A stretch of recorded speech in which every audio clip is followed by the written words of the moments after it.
Well, what is going on, Star Wars fans? Welcome back to the channel. I am Dial, and this is another edition of the In-Depth D-Alysis podcast.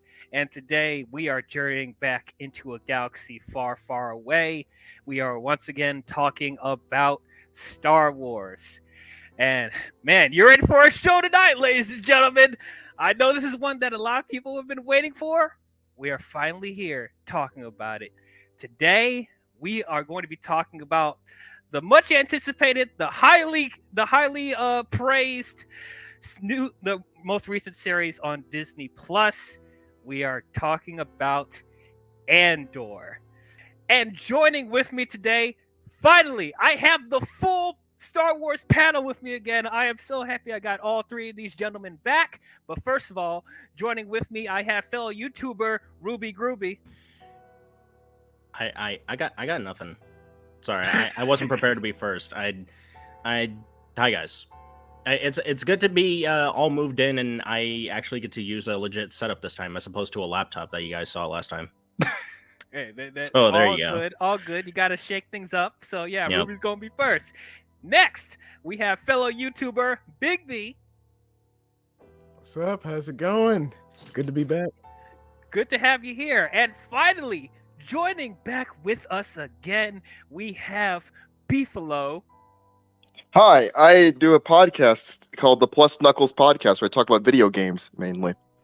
And we're doing Elden Ring this week, so I'll post a link to that. But I don't do YouTube content. I mainly just post reviews on my Facebook page and podcasting with video games. Hey, it's all good. Plug whatever you want to plug. I'll put a link to all of their YouTube channels / Twitter's too. I got Twitter stuff. Yeah, wherever your podcast is at, I'll put links to all of their stuff down below if you want to follow them. But anyway, man, I can't think of a better show to talk about on my birthday. now as of right now, Is it your birthday? It's a birthday? No, now as I was saying, pause for 1 second. No, okay. Now, today, as of us recording, it is not my birthday. But by the time the viewers are seeing this podcast or listening to this, it will probably be my birthday or my birthday have just passed. So, but I appreciate it. On YouTube, happy birthday, bro. What DL is saying is if you're hearing it now, it's too late. Yes, thank you. Happy birthday, man. Yes, for the audio people that can't see this, I'm showing my sweatshirt that says Black Kings are born in February, and there's a picture of Black Panther on it. I love it. Yes, appreciate the love. What a really good birthday present would be if all of you guys liked and subscribed. I would appreciate it so much if you guys help me with my subscriptions and likes. That's all the birthday love that I need. If you guys want to comment down happy birthday, that's fine too. I appreciate it. But yes, also before we begin, I guess I should say for my YouTube channel, I'm trying to be more interactive with the community. So I've been trying to post stuff on the community tab on YouTube. So be sure to look out for that as well. And also I want to plug my Twitter page. It's right here. Hold on, I'm going to put myself in solo for a second. So for the audio viewers, if my Twitter thing is at I am D_AL. So it's at I am D_AL. And for the people watching this, like this is my Twitter page right here. So go ahead, check that out. I will also put some community stuff on Twitter too, so it won't be just restricted to YouTube, so more people can interact for those of you who haven't seen my community stuff. So follow me on that as well. But anyway, enough of those shenanigans. Let us get into Andor. And as always, we have to remind the viewers out there that this is a spoiler-filled discussion. This show has been out for a minute, and a lot of people have seen it already. So if you're one of those poor souls that have been living under a rock and have not seen Andor, and you don't want to know anything about this show, I encourage you guys to go watch it on Disney Plus. Come back and watch this if you don't want to know anything about it. But you have been warned. All right. So, where do we begin with this? I guess we could start with Rogue One, because this is where this all branched out from. Rogue One. Um, I don't like that movie. I don't like it. I know a long time ago, we reviewed Rogue One, a Star Wars story. Ruby was there. At the time, Unfortunately. no, unfortunately, I know at the time, I was a little bit more favorable about the movie. I didn't love it at the time, but I liked it. I thought it was a pretty solid film. But the more I watch it, the more I started to see problems with it. I know it's a movie that a lot of people love in the Star Wars community, and a lot of people consider Rogue One to be the best film of the Disney era of Star Wars.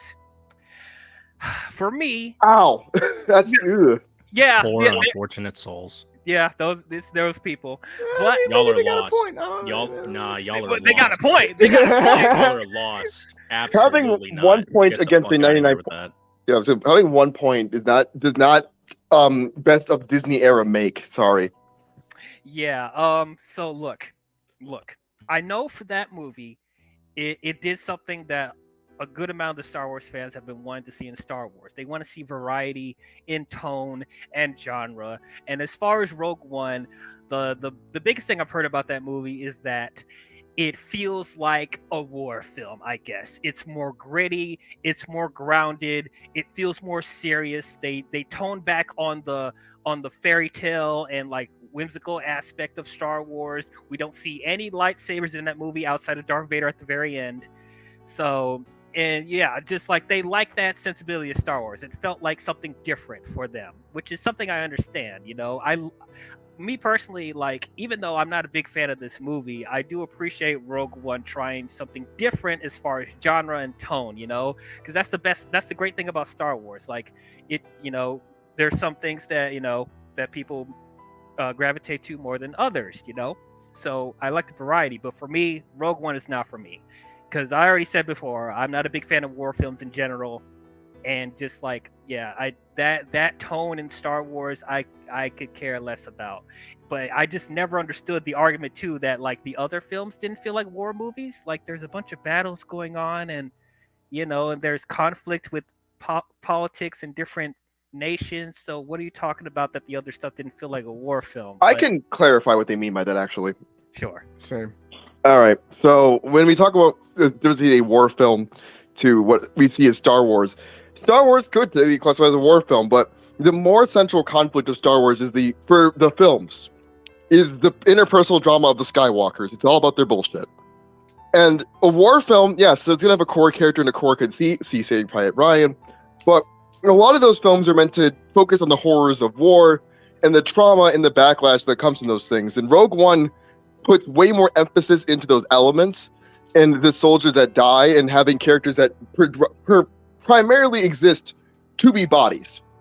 That's what makes Rogue One a war film, as opposed to the majority of Star Wars, where it's, again, prequel trilogies, lots of politics and little conflicts and skirmishes, but never like a big blowout battle, save for Attack of the Clones, which dedicated that's a mistake of a film. And that, I mean, I guess that's the closest to a war film, considering there's all the dropship sequences, but that's about it. So in terms of it being a war film, in terms of feeling, I get why Rogue One is the closest we've ever had, because it's the most grounded. It's not about a space opera drama at its core. It is about, because there warlike moments is different from a war at its core film. That's what I mean. It's the primary subject is what makes them different. And the primary subject of Rogue One was fighting the Empire mid-heist, which is, yeah. True. Oh, you know Said what? He said Attack of the Clones is the closest we've gotten to a war film, yet the opening crawl for Revenge of the Sith literally deadass starts with war. Facts! Hello? Overall, prequel fans do not see Star Wars, and you clearly do not know what war is, apparently. Like, Hold come on. on now! If you see Episode war 3 in the open- opening crawl at the start of Revenge of the Sith and you don't call that a war film, you're lost. No, lost. no. I can push back against that too, because opening up with a war sequence does not that whole film make. Having parts of a genre doesn't make you that genre until you've made most of it your identity. I don't think having an opening. I'm not saying that Yeah. Revenge of the Sith is a war film. It Yeah. literally starts off with like a battle sequence in the midst of the galactic conflict. war. Yeah, It's literally, and you see it's literally a war. It is later on in the film, multiple times. And Star Wars is not war stuff. It got no war shit. And also, let's not forget the Clone Wars. Come on now. Star Wars Clone Wars had a lot of war influences in that show. And it's not. Now we're talking about TV series. I was talking about within the films. Yeah, no, you're right. Actually, no, hold on. I take that back. There actually is a lot of military. The military jingoism throughout the films is jingoism. That's the term I wanted to use. The military stuff throughout the films does keep it within a warlike context. Always. It's the point of Star Wars. It's literally a Star War. God damn it. Aha, exactly. But the feeling of just an actual, oh my god, basically imagining I'm not saying anywhere Rogue One is like Full Metal Jacket, no, god no, but any feeling of tension from just my arm got blown off and I can't see my family again hasn't really, for the average individual person, aside from the Clone Wars series and stuff like Bad Batch, which goes into more of the intimate interpersonal lives of the troopers, you're not getting that much an angle. It's mainly basically waiting for Skywalker shit to happen as they blow a plot device. Yeah. Okay, well, we're not going to debate about the other films because we'll be here all day.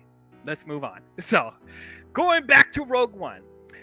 So, I say all that to say my that's not even my biggest issue with Rogue One. My biggest issue with Rogue One to where now when I compare it to all the other Star Wars films, I know this is crazy to say. I know people will get mad on this, but Rogue One ended up being my least favorite Star Wars film. And it's not because of the direction, it's not because of the performances, it's not because of the it's not because of the writing. Well, actually it's kind of the writing, but my main issue hold on, slow down. Hold on. Yeah, no, you're right. Yeah. Thank you. Yeah, but Appreciate it. Yeah, that's okay. My main issue with Rogue One is the characters. There is no memorable characters in that movie. Before people start saying K2SO, I don't want to fucking hear it. I don't want to hear it. Even as a person who loves that film, I like I was saying earlier before starting recording, I agree. It's not really any memorable. Name me 3 characters from Rogue One right now without even looking it up. Jyn Erso, K2SO, Cassian Andor. You made it too easy. Rogue One lover over here doesn't count. I don't like Rogue One that much. Bullshit. I think I put it in the middle of my list, if I recall correctly, on the rank all your favorite Star Wars films. I think it was in the middle, if I recall correctly, middle to lower. Right. So, but anyway, my critique was I was mad that the film. I read the line, "This is going to be a heist film," and I got excited imagining a Star Wars heist, which Andor, the TV show, delivered on, and I got robbed of that when 2 episodes. Hey, wait, no, multiple. There's a prison break sequence as well we got to talk about. But yeah, Andor delivered that. Okay, back to you guys. Back to that. So my rule with movies, it may be different for other people with their experience, but for me, the reason why it's on the bottom of my list, and yes, I would rather watch the prequels, The Last Jedi and Rise of Skywalker over Rogue One, because you can have bad writing in films. You can have stuff that's not cohesive, but what makes me want to go back to that, what makes me want to go back is the characters. If you at least have the characters be likable, you want to see more from them, you're invested in what's going on with them, even though the other stuff may not be as great, I think that's worth me wanting to watch something again. With the prequels and the last 2 sequel trilogy movies, I had major issues with the writing with all those movies. But Agreed. I'm still more invested in those characters in those movies than I am with Rogue One. There's nothing memorable in Rogue One outside of the Darth Vader sequence at the very end. And yes, you guys said Jyn Erso, K2SO, Cassian Andor. Also, hold on. We're gonna get to Cassie in a second. Give me a second. But you have Jyn and K2SO. above average, but still not that great of characters. Well, no, K2SO isn't even above average. That basically, I would say, I agree with you. Rogue One's strongest problem is its characters, because developing doomed characters is difficult. But I think Rogue One, more than anything else in the Star Wars series, has it's like water. And the thing is, K2SO isn't above average. He's like a breath of fresh air because everything else is so bad, it's so unmemorable that even having him be slightly sarcastic was like, oh god, a real personality. Oh, thank God. Yeah, exactly. And the same thing of Donnie Yen. I forgot his character's name, but like, he was one of the highlights too. But not because he was a fantastic character. It's just that everyone else was so boring. It elevated his character even more. Seems like they were taking notes from another director, Michael Bay. Anyways. Oh boy, you're not wrong, honestly. Yeah. And honestly, I was gonna say like Chirrut is the character's name, by the way. Chirrut brings a sense of uniqueness to the aspect of you can be a believer in the Force without being a Jedi. I like that stuff. I can buy all of that stuff. I wish that there was a little bit more to add on to that. But I mean, the idea of it actually, just the idea alone is there. And now that it is, we could potentially see more of that in future Star Wars projects. One of my bigger problems with the casting, though, not casting, I meant like characters, is Galen Erso, the father, because you casted Mads Mikkelsen to play a character who ends up being forgettable in the film and dies for the second time in that year. Same thing with Forrest Whitaker as Saw Gerrera. Saw Gerrera. I don't know why I blanked on his name, but like, you have such a great actor in Forrest Whitaker to play a legacy character from the Clone Wars and Rebels, only to have him do nothing in the movie, and he gets killed as well.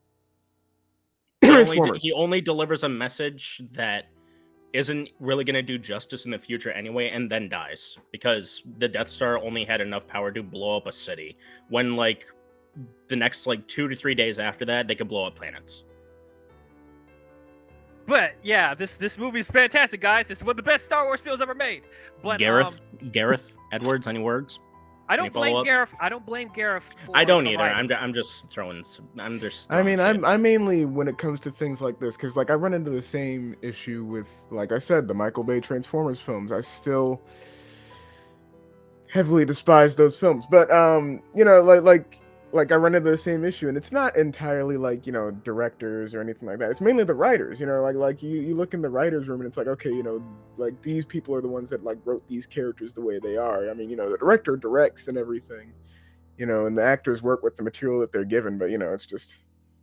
Yeah, and not to mention that Gareth like had left halfway through the production of the movie, and they did a whole bunch of reshoots, so that whole movie's not even his.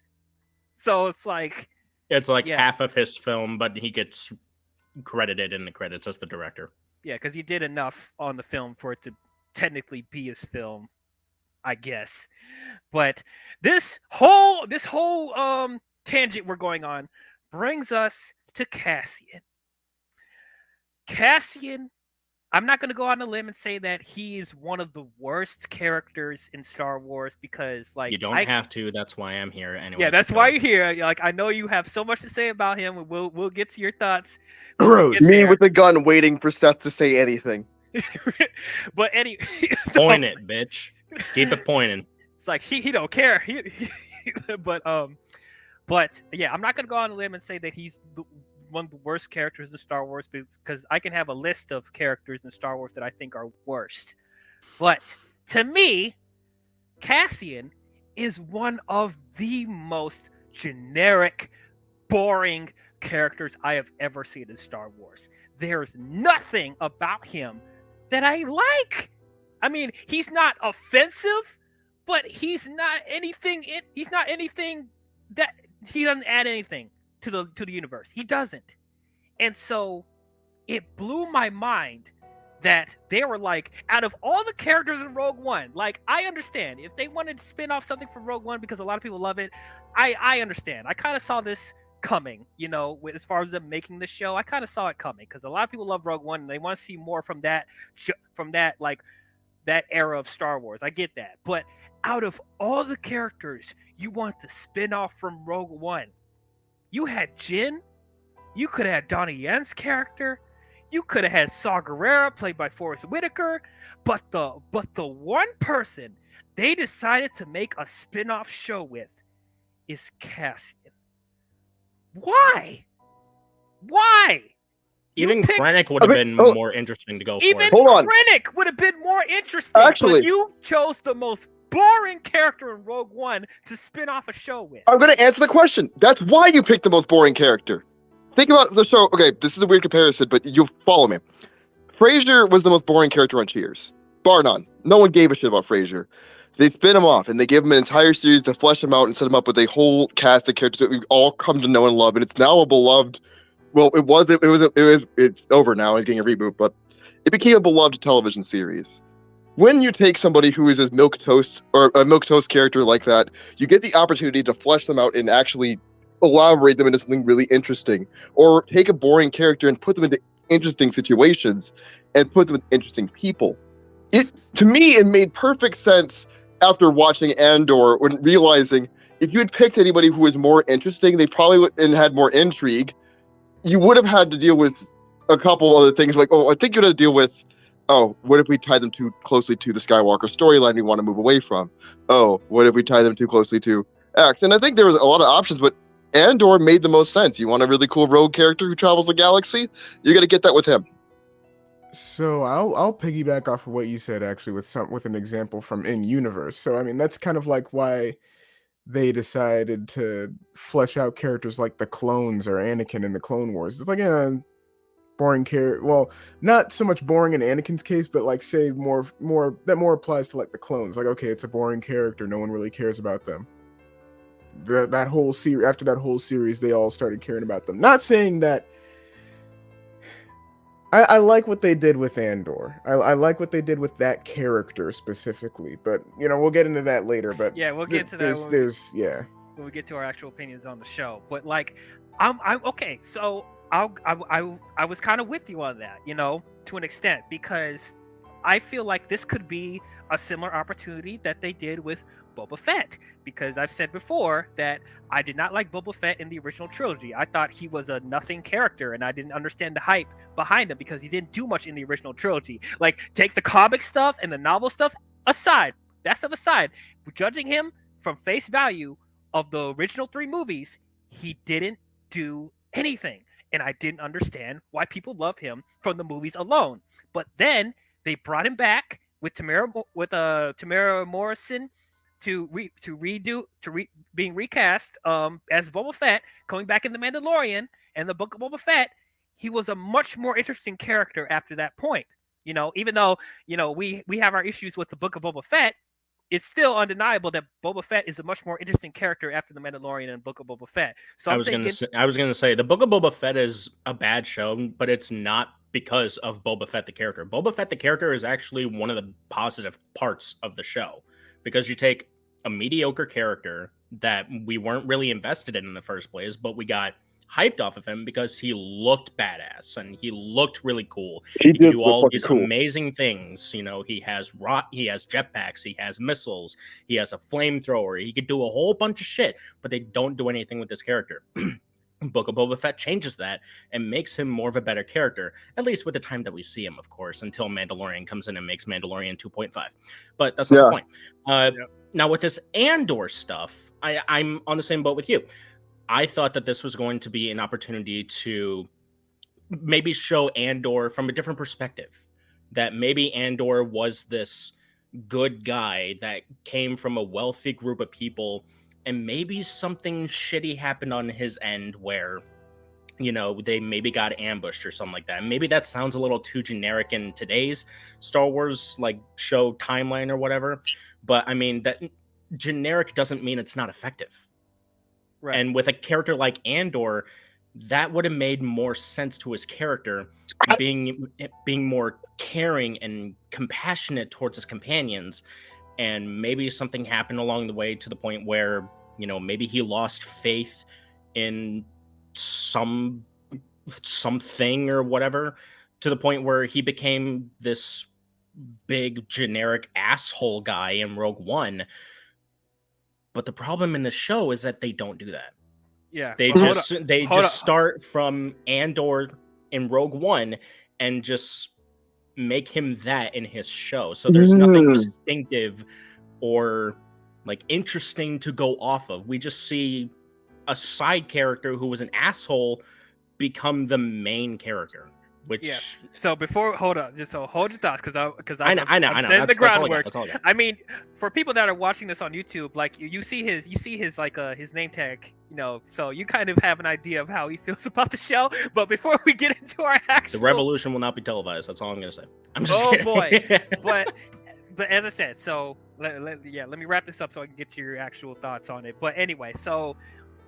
I don't want people to think that we're going into this like wanting to hate it. Like we're giving this a legit chance. We were going into this with an open mind, you know. I actually every benefit of the doubt.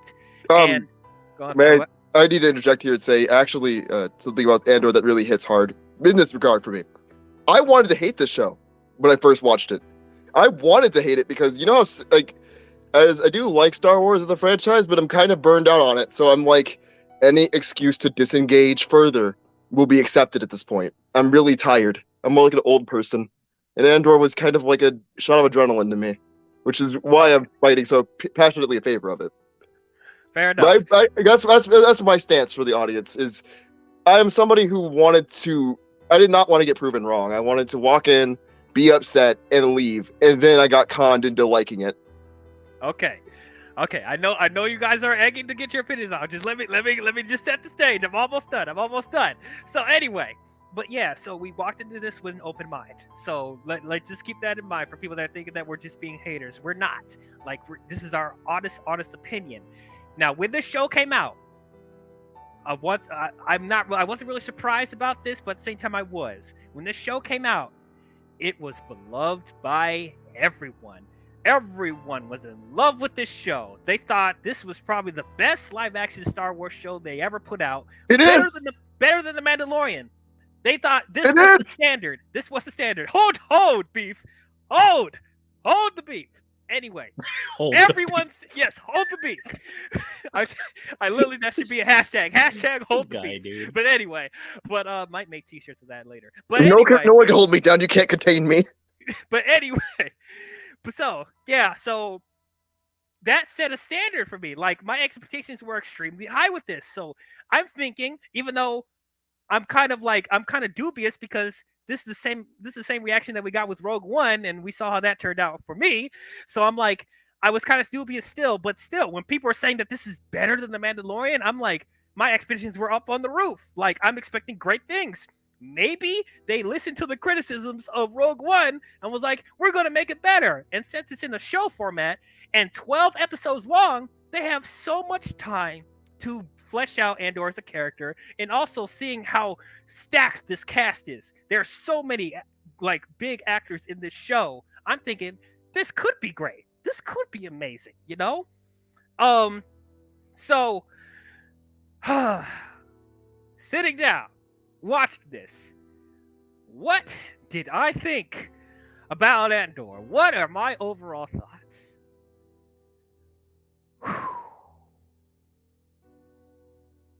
I'm going to break some hearts, ladies and gentlemen. I'm going to break some hearts. This, in my opinion, this is the worst live-action Star Wars show they put out. Shut the fuck up! This is the worst one. I'm not trolling. I'm not being facetious. I'm not over-exaggerating. We are not doing this to be pretentious YouTubers either. Before anybody has any ideas, we're not, and like we're not trying to get like hate out there just for the views or whatever. This is my honest thoughts. This is my least favorite live-action Star Wars show. It is. And once again, it's going to be confusing because clearly it's not as badly written as Book of Boba Fett. It's the performances are really good. The cinematography, the special effects is great. But what makes this the worst Star Wars show to me is, once again, the same issue I had with Rogue One. The characters, the dynamics, the storylines is nothing. I felt nothing watching this. I don't understand. Like, these characters in this show is so bland and generic. I don't understand how. I mean, look, if you guys love this show, I'm happy for you. I really am. I'm not saying this to I'm not saying this to belittle you, or I'm not trying to gaslight. If you guys enjoy this show, if you're one of those people that love the show, like Beef, like if you guys love this show, I'm very happy for you. I'm glad you found something in Star Wars that you can attach to, because I know for the longest time Star Wars has been on a weird trajectory as far as its quality. So I understand that. So this may seem like a breath of fresh air for a lot of people. This may seem like a different direction that we've gotten from Star Wars. It may feel refreshing to people. I understand that. But for me, as I said before, this is not a direction that I care for in Star Wars. It's not. Like, I know people want to have something that's a little bit more relatable, a little bit more dark, a little bit more grounded. They don't just want to see Jedis and lightsabers for every Star Wars media. But for me, I never got tired of that. I never did. And before people accuse me, like, do I need Jedi and Sith for there to be a good Star Wars show or movie? No. The Mandalorian has proved that before. The Mandalorian, in my opinion, is still the best Star Wars media we've seen, film and show-wise. That's fair. That's fair. Yeah, and season 1, especially, there was no sign of Jedi in season 1, and I still love season 1. And you know why? Not only because the plot and the story was really good, but you had characters in that show that you can attach to. They actually had personality. They actually had stuff that was distinct about them. In Andor, everybody acts the same. There is no distinction between any of the characters, barely. All right. There is only hold on. There is only two characters. There is only 2 characters in this show that I thought were really good. And Cassian Andor is not one of them. The other characters range from okay to bland. Okay. It was really hard. It was really hard for me to clatch onto this. And as far as the story, as far as the writing for all these episodes, it was a chore for me to get through this show. I wasn't having fun watching this. I literally felt it. Literally for the first time in a while, covering a show or a movie. This is one of the few times where this actually felt like work. And like I was literally trying to watch the show and analyze stuff to get ready for this. Like, I had a hard time writing stuff down because there wasn't a lot happening in the show until the very latter of the show for me. So, my general thoughts to sum up. I'm sorry, like, this is my least favorite show. This is one of my least favorite media in Star Wars. I'm sorry to say, for people that love it, but I can't get with this. I can't get with this. Cassian Andor, for me, after the show, wasn't really elevated that much to me. Did they try to add some stuff here and there with this development? Sure. And there's some slight stuff that I kind of appreciate. I don't dislike him as much as I did in Rogue One. But still, did I walk out of this show thinking I want to see more from this character? Am I excited for a season 2? Absolutely not. Absolutely not. But those are my thoughts on Andor. Since Beefaloh, you're ready to unhinge, I'll go to you next. What was your overall thoughts on Andor? I need to roll something back here and say, for me, the show Andor, despite being named Andor, isn't so much about him. But it is, but it's not. So, okay. As I was writing, so I wrote some thoughts to my partner who I was talking to as I was watching this. But Andor is just Star Wars, but there's actually a sci-fi dystopia. There's not just comically evil bad guys. There's a horrific dystopia with oppression of all varieties, power imbalances that force people to do the most unethical things for the greater good, and no matter how much money you get, you will still get 0 bitches and get arrested and be profiled and put in jail. The thing is, this show is really trying to show the grasp the Empire has a system and how its overconfidence becomes its downfall. It's trying to show off why the Empire is scary. Andor he's a core character of the show, but mainly it's I'm a disaffected soldier. I join up with a rebel group. Our first task is not to blow up a Death Star, but to steal the Empire's money, which they then punish they punish everybody horribly for this, with increased crackdowns on they're arresting people at random now and just sending them off to planets and making them work forever. This is the scariest the Empire has ever felt to me on a personal level. Just because Stormtroopers throughout the series start to get goofy. They never hit their shots. They do goofy stuff before getting flung over a railing. I never felt a sense the Clone Wars does go back and make these characters more realized, and there is a lot Star Wars does to make the Empire scary. But for the most part, it's the big boys that I'm concerned about. I don't give a shit about Hux in the new trilogy. I give a shit about Kylo Ren and Snoke. This is the series for that. Why was the Empire scary? What was it like to actually live in that world? I feel like this does a really good job of going into that, and I know other Star Wars media does it, but for me, this was what really pushed over the top. There is, again, characters have sex, not on screen, but heavily implied off screen. There is people who die not from the Force, but just plain old heart attacks. There's a groundedness and depression that kind of sits in this show constantly. And one of the funniest moments in the show is followed up by one of the most depressing arcs in the show, where, again, Andor gets his money and he's on a vacation planet traveling when a stormtrooper literally profiles him and arrests him and gives him a life sentence for no reason. There is a dark take to the show that never goes away that I think Star Wars could have used. So much effort has been put into making the show feel immersive and making the characters feel realized. It's not about them personality-wise, but their relationships and what they connect to. That's what the show is more about. I like Cyril, not because he is a great character to me because he's a sniveling dipshit, and I love disgusting characters like that. But what Cyril represents is what it was like to work under the Empire but not be the Empire. They're like the cops to the FBI. They're the accomplice organization to the big boys. And I love that it shows what it's like to live life below them. And I like that the whole show starts because two cops, basically, it's what are they called? Corpos. Two corpos try to rob Andor, which isn't their job. They're just bullshit guys. They try to rob him. And this spirals into the rebellion. And I love that, seeing how this little incident, but essentially is a pebble, kicked off and helped kickstart the biggest pushback against the Empire and its oppression. And this series goes through that. There's a lot of ways they even humanize the Empire in this series, whether that be just they're sitting around gambling before Andor and company break in and rob them of all their credits. It's we see more of the political parts of the series at play too. This is how I would have wanted politics to be handled in the prequel trilogy, where it actually gets showcased in outcomes. Oh, you robbed us? We're going to punish every single person in the galaxy and enslave them if possible. Push them into every corner. Just because you did this to us. And it was a paycheck that they didn't even need that, really. The Empire has enough power. But that's the thing, is that this is the scariest the Empire has ever felt to me.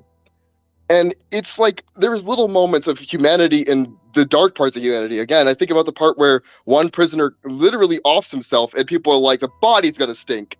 That's a dark moment that sits with me. It just sets the tone. And this is basically Disney treating Star Wars like a prestige television show.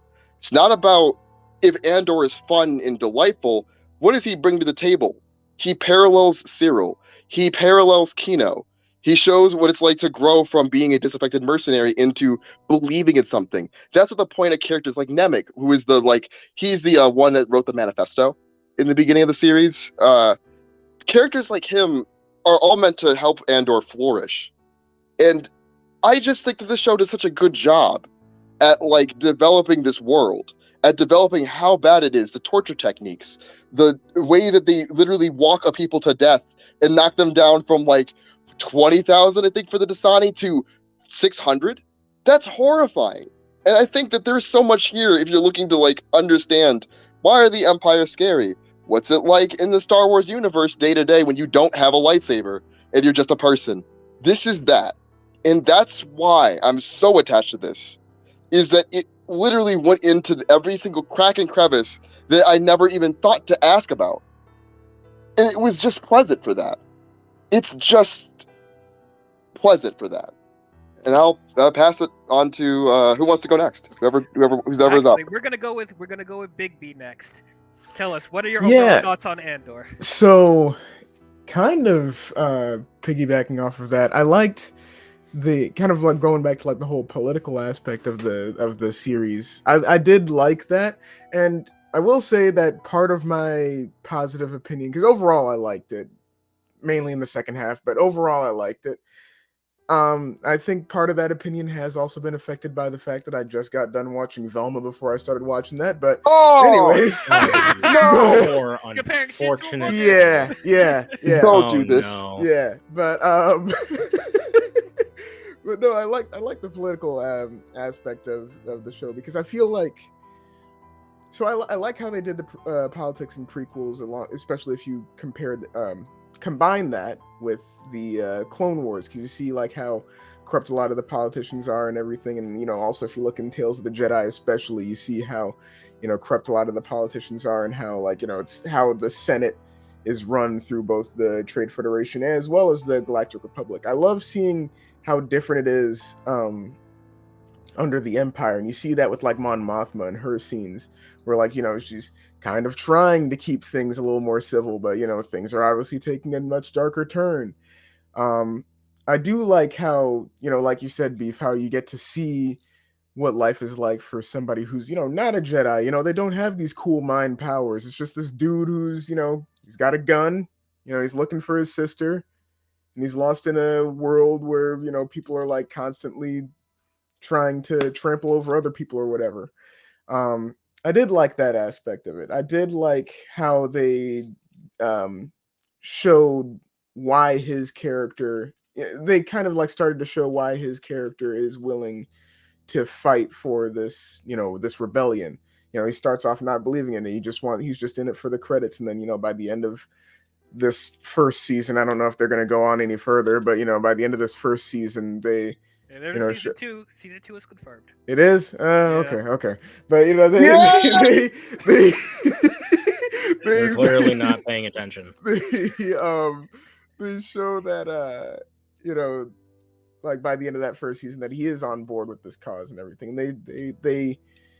They do a good job, I would say, of showing like what people are putting at risk trying to get on board with this rebellion. Because I mean, it's a rebellion. It's going against like the established government, the established like thing in power. But I like the more down to earth Star Wars stories like that, where it's like showing the more political side and the lives of day-to-day people, rather than constantly showing like people with mind powers wielding like swords of light, which I like that stuff. I love it a lot. It's just it's nice to back up from that and go to something a little more, I guess, relatable. But no, I mean, like overall I liked the show. Just kind of condensed thoughts overall. Overall I liked it, mainly the latter half of it, but overall I liked it. All right, last but not least, let us hear from Ruby Groovy. I'm going to get my popcorn ready for this one. But please tell us your overall thoughts on Andor, my friend. Okay, so all right, bear with me on this, because I have only seen I'm coming off of only seeing the show once. And you probably heard me say this a lot of times already in previous reviews, but I have come off of seeing the show only once, but I felt like I only needed to see it once. Going into this, again, I'm gonna go back to what I was saying before. I was telling myself, like, okay, the podcast is coming up. I gotta get through this. I gotta get through Andor. It's gotta happen. I've been putting it off. I'll admit it. I've been trying to put this show off for as long as my heart can last. Me too. But me too. hang on. I know you want to bark. You're saving the barks. I get it. Just Beef, you had your time. Yeah, you had. Hear me out here. Hear me out. I felt like in my soul that I wasn't going to like this show. I felt it. Like the moment that the show was announced that Cassian was going to get his own show, I thought that Disney had absolutely lost it at this point. Like they had just completely lost me. Like, I know that they had made some very questionable decisions from at least the sequels and the other two anthology films that they just didn't really stick well with me. Even Last Jedi, which is my personal favorite of the Disney films, that film has its own mistakes. I'm not gonna lie to you. The Canto Bight stuff, not fully fleshed out, but like the idea is there at least. So yeah, they announced Andor, and I just think that Disney has just completely lost it. Now, what's interesting is that right before I get into the first episode, something clicked in the back of my mind, and there was a little voice in my head that told me, dude, look at this from a different perspective. Don't look at it from just the one angle. Look at this in all dimensions.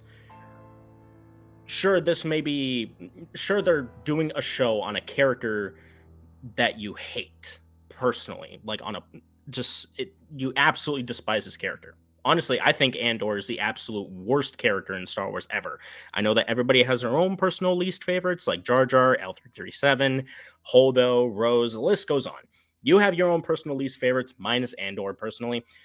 But the little voice in my head told me, so this is your least favorite Star Wars character and they're doing a show on it. Wouldn't you think that they would potentially make this character better since they're doing a show on him? And I start to look more into like the reviews and whatnot. 8.4 on IMDb and a 96% on Rotten Tomatoes. That's not bad. Not bad at all. Critics and fans alike are milking this show. And so I'm thinking, okay, like this part of it may be the Rogue One stuff, and I personally also just don't like Rogue One.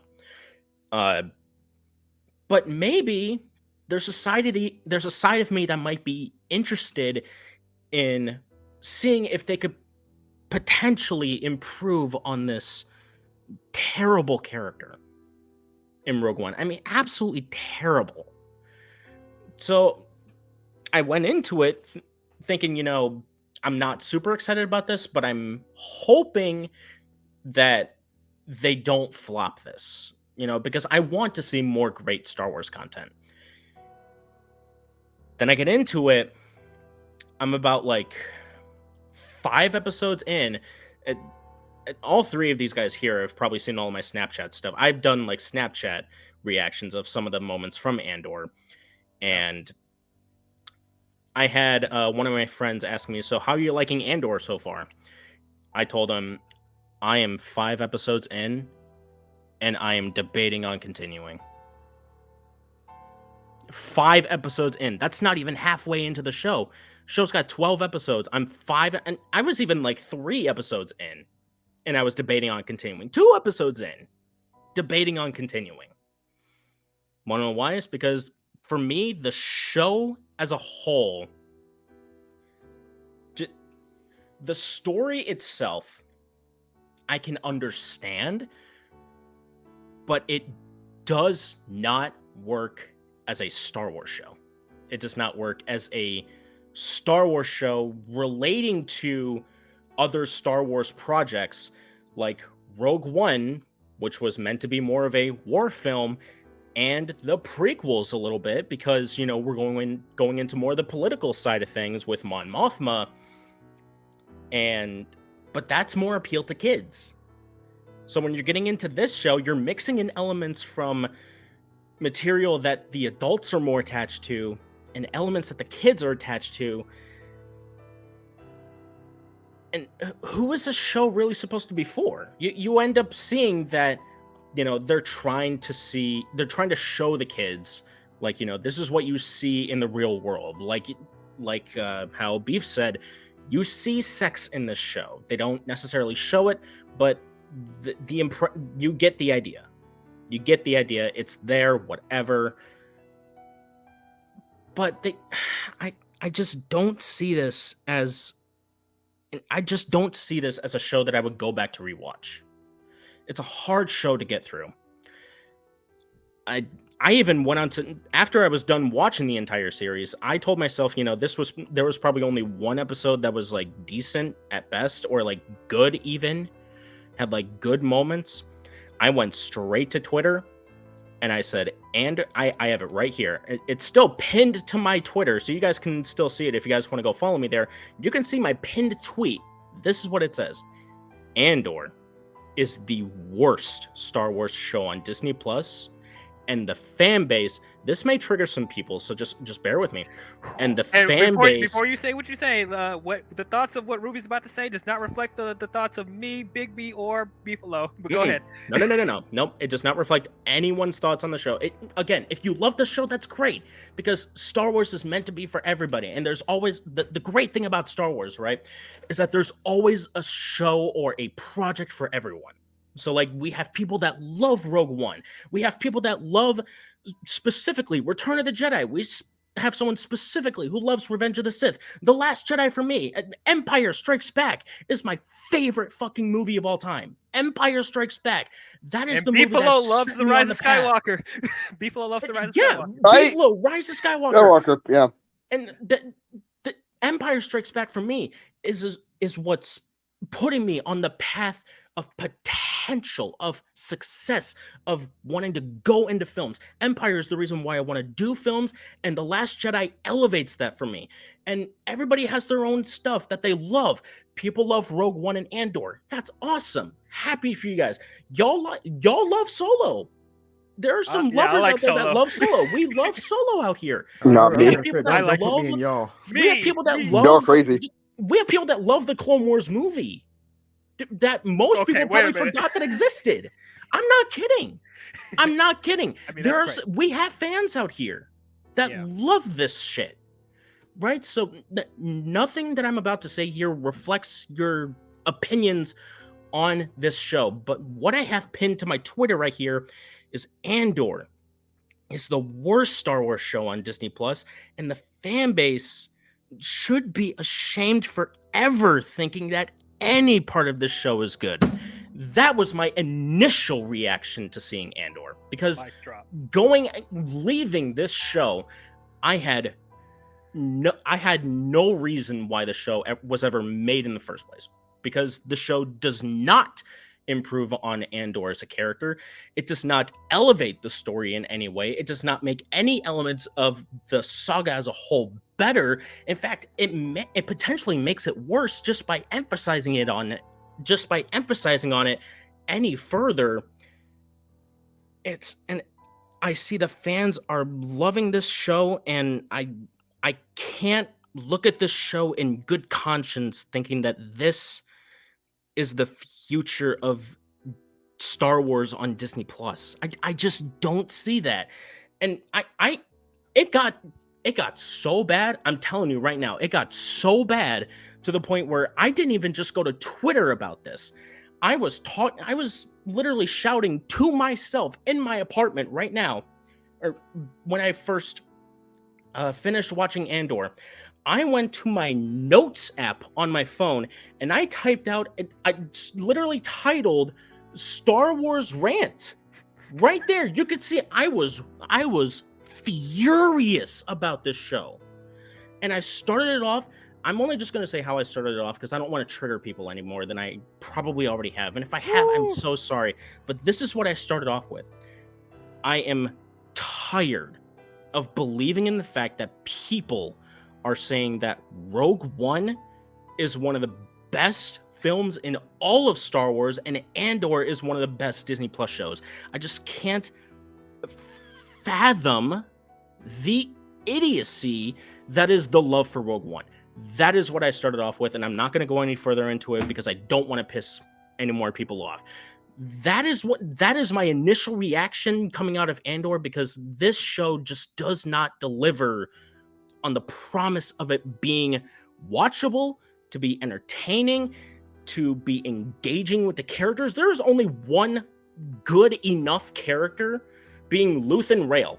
That is the only passable character in the show. Stellan Skarsgård's character. He's the only passable character in this show. And he had like maybe one or two good moments ever. He had the monologue scene at the end of episode 10, which was probably my favorite part in the entire show. Oh, yeah. But they don't expand on that anymore. They just don't do it. They want to have Andor in the show as much as they can because the show is titled Andor, so therefore Andor has to be in the show. But if Andor's in the show, why are we not improving on this motherfucker? Why are we not doing this? The whole point, right? The whole point of making a show about doing a show named after a character is to potentially improve on the character. This is why Book of Boba Fett passes in making Boba Fett a better character. Not a great character, not an amazing character per se, but better than he was in the original trilogy. Better than he was in the originals.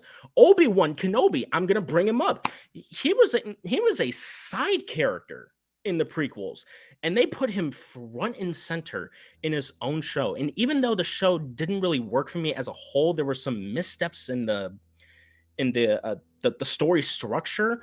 They nailed the character. I want to see more of Obi-Wan the character, not Obi-Wan the show necessarily.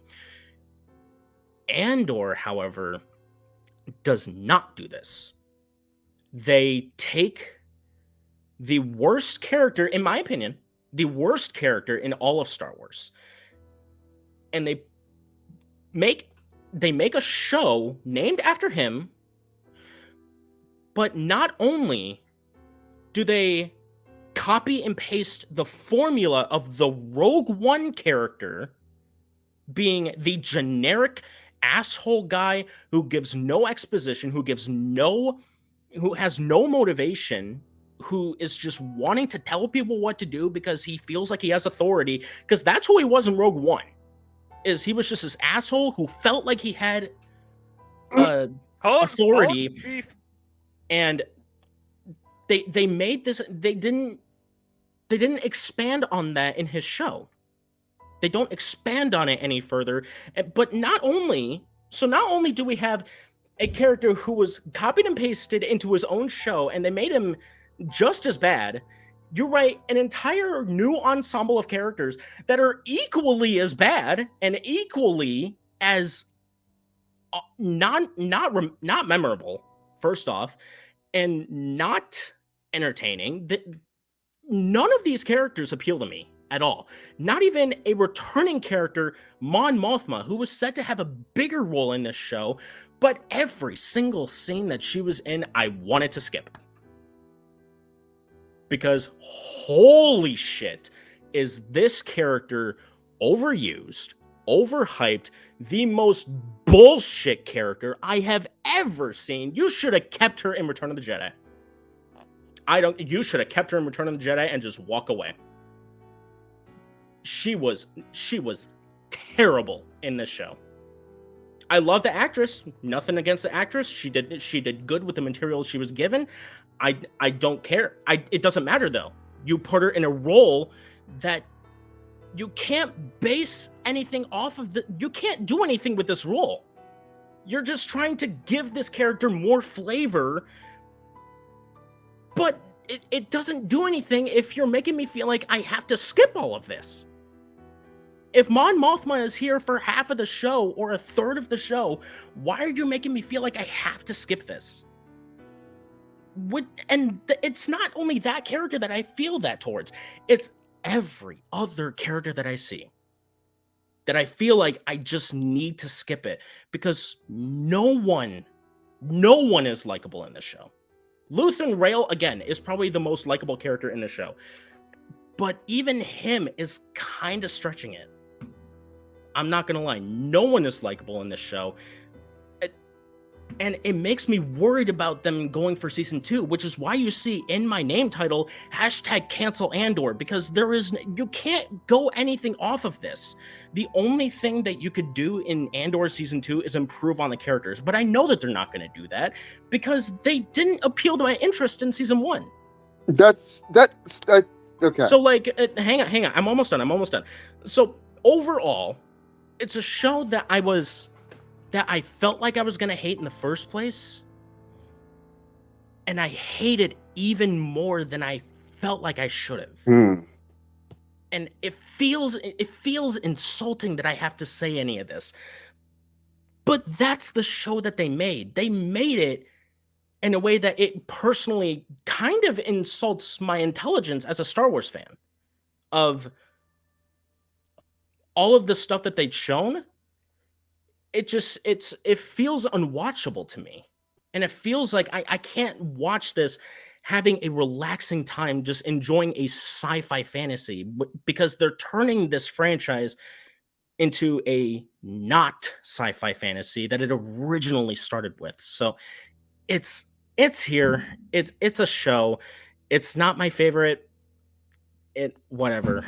I'm done. I've spoken way too much already. I'm sorry. We've probably taken about like half the time already. Really, I'm so I can sorry. take your rant and clip it and just Right, make that know. an entire video. I was gonna say I was ready, dude. No, I was gonna say I can kind of get where you're coming from, because like it almost, like, because I said, I liked the latter half of it for what it did with Andor, but mainly what it did with the side characters. But like, it almost felt like it would have been better if they like named it like Rise of the Rebellion instead or something like that. But something like that, because this did not feel like a Cassian show. It did not, and it would have Rise of the Rebellion would have been generic for a title. But I mean, if that's the point, don't call it Andor. No, because Andor is the integral piece generic as hell that anyway. pushes things together. He's in.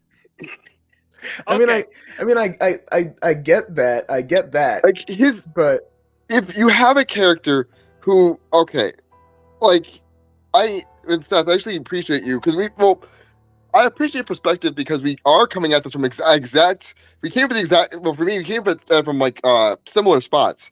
I was ready to dislike this show. I got surprised by it, and you were ready to dislike the show, and you got surprised by it. Our outcomes were not the same. Where you were for different reasons. Yeah, right. I'm so sorry that the show did that to you. Like, I wish you could have enjoyed the show the way that I did. Yeah, I know.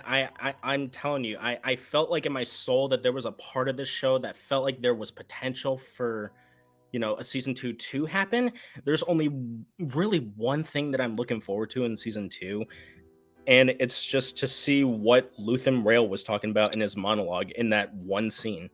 He sleeps with go. I was getting ready for you to say the punchline for it to end about season 2. Yeah, pretty much. I just want to see like where they go with his character in particular, because they clearly don't care about Andor. Well, I mean, they don't know what to do with this character. I think I do agree. So with Andor, what I will say is that given how much they've I did a little bit of research with the show before, like just a little bit light stuff, because I don't want to engage with. I'm not a person who wants to exhaustively engage with this show in that level of like reading everything, but I do know that like they retconned a bit of Andor's details in order to make the show kind of work, such as adjusting his backstory, because in Rogue One there's a line explicitly where he talks about having always been a part of the rebellion since he was like 6, whereas in the show it's really clear that's not the case. Yep, that's a lie. That's a huge lie. Exactly. And there was another moment at I think it was the end of episode 10 or 11 or something like that, where he's talking to one of the prison guys at the end of that episode, saying how much he like can't like do something because he cares about this other person, or how much he cares about this other group of people. I made a Snapchat saying, "Oh, I'm sorry, I thought you were all Mr. I don't give a fuck about anybody." Like, what? You can't even. What the fuck do you mean you care? You care, asshole? I think. Well, bite me. I mean, like, yeah, that's the thing too, is like, kind of rolling back to when you were saying like, waiting for it to end. Like, that's part of why I was surprised, like when you were like, oh yeah, it was greenlit for season 2. Because I'm like, what? They're not just ending it there? Because like, I feel like you could just be like, okay, season 1 happened. He's a part of the rebellion. All right, he does some stuff. Rogue One happens. But that's the problem, though. The show doesn't end with him joining the rebellion. Yeah. It doesn't. Well, right. But it ends with him being more about. He's sympathetic to the plight. He's on that path. Yeah, he's definitely he's moved to the rebellion. It's where his arc's gonna end up and take him. So does that mean season 2 is gonna be more of what we actually kind of want to see in Andor? Well, like, you guys probably will get that then, yeah. I mean, I'm assuming maybe. Like I said, I was surprised. Like, I was surprised when you were like, oh, there's a season 2. I'm like, there is? Yep. Yeah. I'm praying right now that in season 2 they just get it over with, that they just rip the Band-Aid off, because they've already ripped the Band-Aid off on a bunch of other projects anyway. Just jumping the gun on a lot of stuff. They're doing the opposite here with Andor and just making it a multi-season show. Whereas, like, is Book of Boba Fett getting a season 2? Nope. I know. No. Yeah, Book of Boba Fett's done. Yeah. Obi-Wan Obi-Wan's is done. rumored for a season 2, but not rumored. confirmed. No, it's done. I thought it was done. Yeah, that's that's rumors. the other thing where it's like, that's weird to me. It's like, oh, that's getting a season 2, and I'm like, and Obi-Wan isn't? Yeah, Well, and I Obi-Wan's think- not getting a Okay. season 2. Like, Yeah, that was one of my biggest issues. I talked about this before in the other reviews, but like it is nuts to me that it's clear watching Obi-Wan that they did not put as much time, care, and resources in that show than they did with Andor. It's Yep. very clear. Well, it's also like Obi-Wan. I feel like that should have been confirmed for a season 2 first, because it's like you could do more stuff with that. You could like give more reason for, oh, why does Luke know Obi-Wan so well, or like, you could go into like the training that he did there or whatever, or maybe even adapt some of the stuff from like the comics on Obi-Wan or something like that. But like, there's more stuff you could do there, so that's why it's like, when you talk about Andor season 2, I'm like, they're not just gonna say like, oh, some stuff happened and then Rogue One happened. Like, honestly, I would love for Obi-Wan season 2 to go from like Obi-Wan saving the galaxy or like saving the most important group of people or whatever to, saving the little girl, or like rescuing the cat from the tree or something like that. Metaphorically. Well, right? I mean, my thing is, I want to see more of like him protecting Luke, like keeping Luke a secret. Yeah, like, that's the thing. Like, is that, like I'm not saying that you have to adapt the Darth Maul fight from Rebels, but like please, you could. God, I mean, don't dare. Right. Don't But like you there are other comics that you could adapt that are just like Obi-Wan's on Tatooine being an old little hermit, and it's like. So I mean, that is to say that like there's content there that could be expanded on. So I'm surprised that Andor. I don't know how you guys don't see that content being expanded upon here, though. That's what confuses me when we discuss this. What's being expanded upon, Beef? What's being The expanded world. upon? Yeah, Like, what is there to expand upon? Star Wars. There's So here's the already thing. like a boring ass like story. There's like multiple boring ass storylines that I don't care about at all. I don't care about what Andor's going through. I don't care about what Mon Mothma's doing. I just want to see the two of them. I will profess shake hands and for then the show myself. ends. I know that I would disengage with Mon Mothma. Mon Mothma's information stuff is more interesting because it's a character who I'm not that attached to begin with. Like I really don't give a shit about Mon Mothma, and with this show has only helped a little bit. Whereas I think again, I'm not interested in her so much as what she represents. Where it's like, oh, my marriage was literally arranged. Like her talking about that and how it's like. She's more interesting from an angle of what it's like to be like and have a seat of political power, where you're talking about like, oh, this is just her life. She's in a loveless marriage. She's miserable. Well, see, so other characters romanticize what she is, but she's not into this. Yeah, and I mean, like, so, go ahead. like, well, sorry, yeah, so. I get what you're saying. Like, yes, the world can be expanded upon. I do want to see more of like what the world was like during like those especially those early stages of the Empire, like some of the things that you get like in like Bad Batch and everything like that. But at the same time, I don't see why it has to follow Andor. That's where I'm coming from with that. Where like I do want to see that era expanded upon. I do want to see that world expanded upon because we have tons of material for the High Republic. We have tons of material for like the prequels version of the Republic. And we do have a lot of material for the Empire, but it's mainly stuff following that core like group, Luke, Han, Leia, and all that. It's not a lot of stuff where it's like, oh, these are just random people, or other less prominent figures of like the rebellion or whatever, or like how. And y'all didn't even mention Order 66. How much content is based around? Oh yeah, no. How Dave Filoni has to have like a new shot from Order 66 every time. Well, for Order 66, I swear to God, like literally every second show that comes out, Order 66. Yes. Every second show that comes out, Order 66. Yes. But that is to say, I do want to see more of that era of the world. I do want to see more of like the scary Empire and everything, the Empire at its peak. I do want to see more of that. I even want to see more of that expanded upon for the sequel trilogy era of things because I want to know what happened, how that happened. Yeah. But I don't see why that has to revolve around Andor. This character who dies early on, like before Yeah. A New Hope. I Yeah, don't there's see a why character that that has Well, I to. can dies before A New understand. Hope, and there's really no connection with him being a part of a rebellion in the first place. If he's not even going to be if he's not even going to be mentioned in any future Star Wars, Because Literally, apparently they don't care about this guy. Because ultimately, his fate is to be a body. Like, yeah, he's one of the people who like is responsible for like the Death Star plans getting to Leia, and you know, from like the whole thing on Scarif and everything. I get that, but like ultimately, like he in the grand scheme of things, he doesn't really matter. And it's like, you know, I like, and like, so like I don't see why we have to keep following him. Why we can't just go, all right, let's go branch outwards. Like, why can't, you know? But Oh, I thought Beef had something to say. So I was gonna say I was waiting for Beef to unleash. No, I again. don't. I like paused because because I was just thinking to myself like, okay, how do I? Because I think what I'm gonna try to do to pave is like I'm not gonna try to convince everybody like, oh, this is the best. I think you guys do fair points. Andor isn't he's not a Han Solo. He's not a charismatic lead. That's not his function. And if you don't like that function, you're not gonna like this. And it's saying he doesn't have to be Han Solo. That's I was gonna say I'm not looking for Han Solo. No, but Jr. the thing is that okay. So if I offered you, what I feel like with this is that, and what Andor offers for me as a character, like why I like him now, because in Rogue One I don't give a shit about Andor, but what I do like about him in the show is how they do set him up to be like, okay, he's a badass in not by way of he did get raised, he does go through experiences in the show that make him tougher, but his role initially in the first part of the series, which again I admit is weaker, like Andor for me when I was first watching it, I was like, oh, I'm kind of getting into the vibe, but it's definitely slower.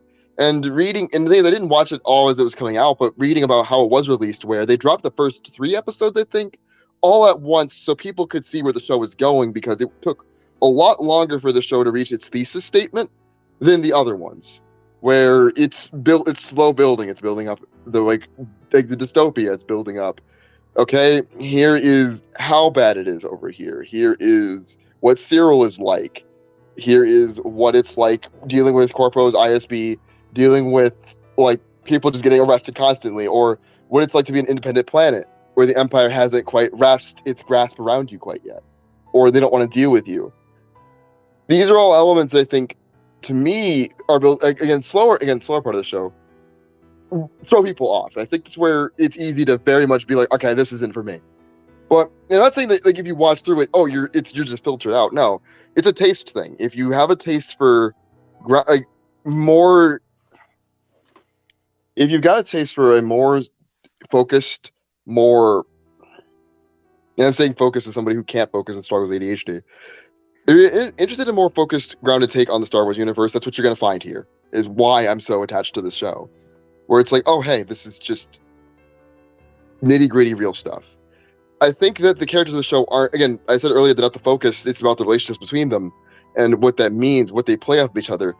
Andor, that's what I'm trying to talk about, was why I'm attached to Andor, particularly now.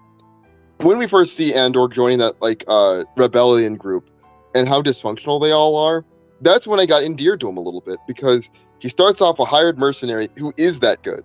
And when he's like, I didn't come here for what you're selling me, I came here for you.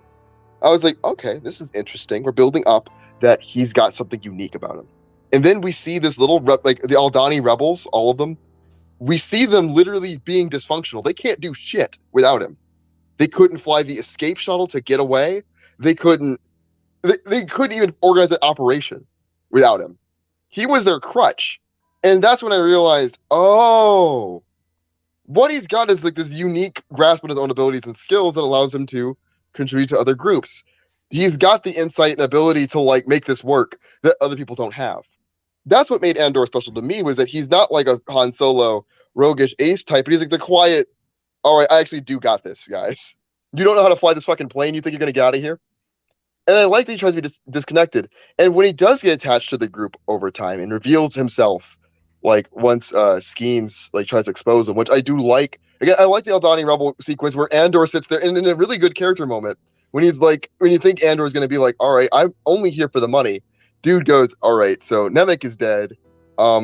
fuck this plan. We're gonna split and abandon these guys. You and I take the money, and we're gonna fuck off. Oh yeah. And Andor just brains him, and I was like, that's a good moment. And then when he walks in and is like, I had to kill your guy because he was about to betray you. I'm taking my money and leaving because I'm done here. My job is done. But be careful. Yeah, I like that moment. Actually, an okay moment. That was an okay moment. No, I think it's stuff like that won me over. It's stuff like Nemec getting crushed by credits and him being kept alive long enough to guide people to safety and then dying. And he was like the optimist, idealist one. And the thing is, the show is to me about it's about a lot of things, but the optimism versus the cynicism, where Luthen is like this underhanded, bad, like almost like he's doing the right thing, but he's not afraid to get his hands dirty, but he's gotten them too dirty now, which is what the ending of the show is about. That riot costing so many lives. Meanwhile, Marva Andor's speech inspires people in a way that he could never do that. That's something that I think is worth contributing. That's worth exploring. Here are characters being moved to take their rebellion in a different direction. You're starting to see the shape of the rebellion now, because it's like in real life and in a lot of other like fields of like throughout history of like real life history, but sorry, stumble there. In real life, political rebellions like this tend to take on a lot of forms. Are they violent? Are they peaceful? Are they? And it's a combination of these things that come together to form a cohesive movement. Andor is showing that happening in real time. You start seeing like Luthen like, oh yeah, we're gonna like rob these guys of all their money. We are gonna work in my favorite moment too, when they overwork the dude and he dies, which leads to the shootout over those credits. And I was like, that's a really real and disturbing moment. He literally worked a man to death. He didn't just, because like normally in Star Wars, you don't have characters that are just like taking hostages as their protagonists. This is like a first for me where I'm like, oh, this is horrifying. My dude's out here sweating and literally drops dead on the spot after once people walk in, like, you're okay, sir? And he just falls over. And I'm like, you didn't get shot. It wasn't a lightsaber. He just dies. And then you realize these guys, their ideology might be just, but the way they go about it might not be the best. And you see how underhanded they are. Okay. And I loved that. And that's what I think this is about, is the shape of the rebellion and what it really means to be a rebel. Okay. So, okay. You guys covered a lot. It was awesome. So I just want to keep the conversation going because we still have some other stuff I would like to cover. Yeah. So let me just get to it. So, okay. Actually, one thing before we get into characters, the little character that's in here, but okay, that one moment. Who was the guy that got crushed by the money? Nemec. Okay, so he went from getting his legs crushed, and he can't feel his legs, to dying. Yeah, makes sense. Did anyone feel there was a weird direction with that? Like no, there was like a I don't know. Have you seen a real life person get crushed? No, I did not. It's like that. People, when you get crushed by something like that, it's not he can't feel his legs because his spine is shattered. But that's not the part that you're supposed to be like thinking about. It's the internal organs that are damaged. He's basically all that shit's just shut down. Okay, that's what kept him upright was the little shot they gave him. But that doctor was like, no, there isn't bringing that back. You just got his shit's a paste now. You don't get to see the gore of it, but it's basically a paste in there. That's the weird thing about it. Like since they can't push it too hard. Like they can't make it be too violent. So they or sweary even. Or sweary, which true. They dropped the first shit in Star Wars, and technically we would have had the first fuck ever said in Star Wars as well. That got censored, unfortunately. Which got censored. Yeah. That's upsetting. I'm like, no, they should have left that in there. Yeah, so, because that's the weird thing, because like they would've can't made the push show it 1% better. Yeah. Wow, it would have been 101 on my scale. So, I mean, hey, 100%. Went from 100 to 101. Let's go. But yeah, so like that scene right there, where it's like, okay, you explain it, it does make sense, but the way it's directed, because they can't push it harder than a PG-13, like a hard PG-13. Mm-hmm. You can't see like physically how the internal organs is messing him up. You can't see any blood. You can't see him like jerking around or whatever, because that'll be too disturbing. So it made it look like him getting crushed by that money, it didn't really like impact him physically that much until later. Then we just see, oh, he's dying now. So like for me, since they're being shackled with the PG-13 stuff, like they can't physically show that, so it made it seem like it was kind of strange where he went from he's paralyzed to now he's dying. Like he didn't perform that good enough for that to be conveyed clearly, I guess. Yeah, and I guess something to piggyback off of that is that like the whole legs being crushed and whatever, and someone dying off of that. It's kind of hard to direct something like that in the first place, really for anything, because like normally as an audience member, if I'm seeing someone's legs getting crushed, as a typical audience member, the first instinct that I would think of is, okay, they're going to be put in a wheelchair or something like that. Yeah. Because that's what you would typically see. That's how the directing is supposed to come off as. So to see that play off differently to show how, like, to further emphasize how important like death is or something like that. They're one to like further emphasize like death. Apparently, it was a weird transition. It was a weird direction choice. But I really think that it's just hard to direct something like that. If you wanted to show someone dying, literally show them getting crushed and maybe push for that R rating or whatever. I know it's not typically an R rating for TV. I know that they have TVMA. Or TVMA. I think what could have been like you could push for a TVMA and just push for that one little moment right there, and then you could throw in the fuck the Empire or whatever. Because, like, your TV's TVMA anyways, so just further push beyond that. But, they're just trying to keep up with they're trying to keep at it with the PG-13 and stuff. Yeah. And I mean, I don't think we'll ever see a rated R Star Wars. I could definitely see rated R. I mean, I want to see it, but I could see it. I would love to see that shit. But as long as Disney owns Star Wars, I don't think we'll ever see a rated R Star Wars movie. I don't think we'll ever see it. But challenge accepted. I think that's what to me and to me. That's part of the potential of it, is that it does, again, in knowing that we're not going to see it.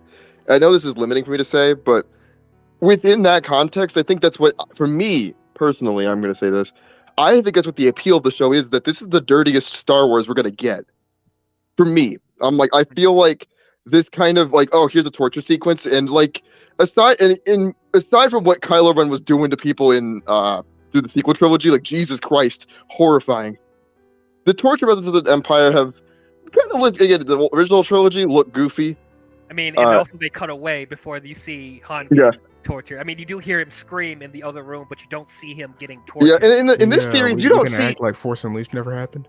Yep. That too. I mean, but Force Unleashed is not... Well, I mean, I need to go replay that game, even though it's probably mid now. Let me go retry that. Yeah. But, Mid? Force Unleashed... Excuse you? Hold up a second. I need you to... words. Wait. Hold up. I need you to think to yourself. It's been over a decade since the game came out on the 360. We need to be careful. Oh, I replayed it recently. No, it's still peak. Okay. It got re-released for the Switch. It did. The fact that it got a re-release. Getting released does not mean you're good. They re-release a lot of shitty games. The DMC got a re-release. I don't think that's a good game. Okay, the only shitty games that they release are the ones that no one knows about. Let's be real here. There are plenty of shitty games people know about. I think BioShock Infinite's a shitty game. Oh shit. Okay. Come to my video game podcast for more takes like that. Yeah, so before we get a tangent about video games, I think what we was about to talk about is the torture scene with Bix.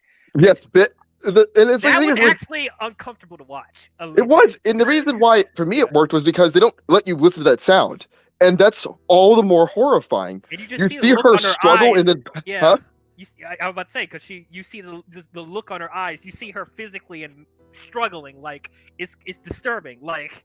Yeah, and they not only that, they show the thing is with the really clever thing with the cinematography here for me.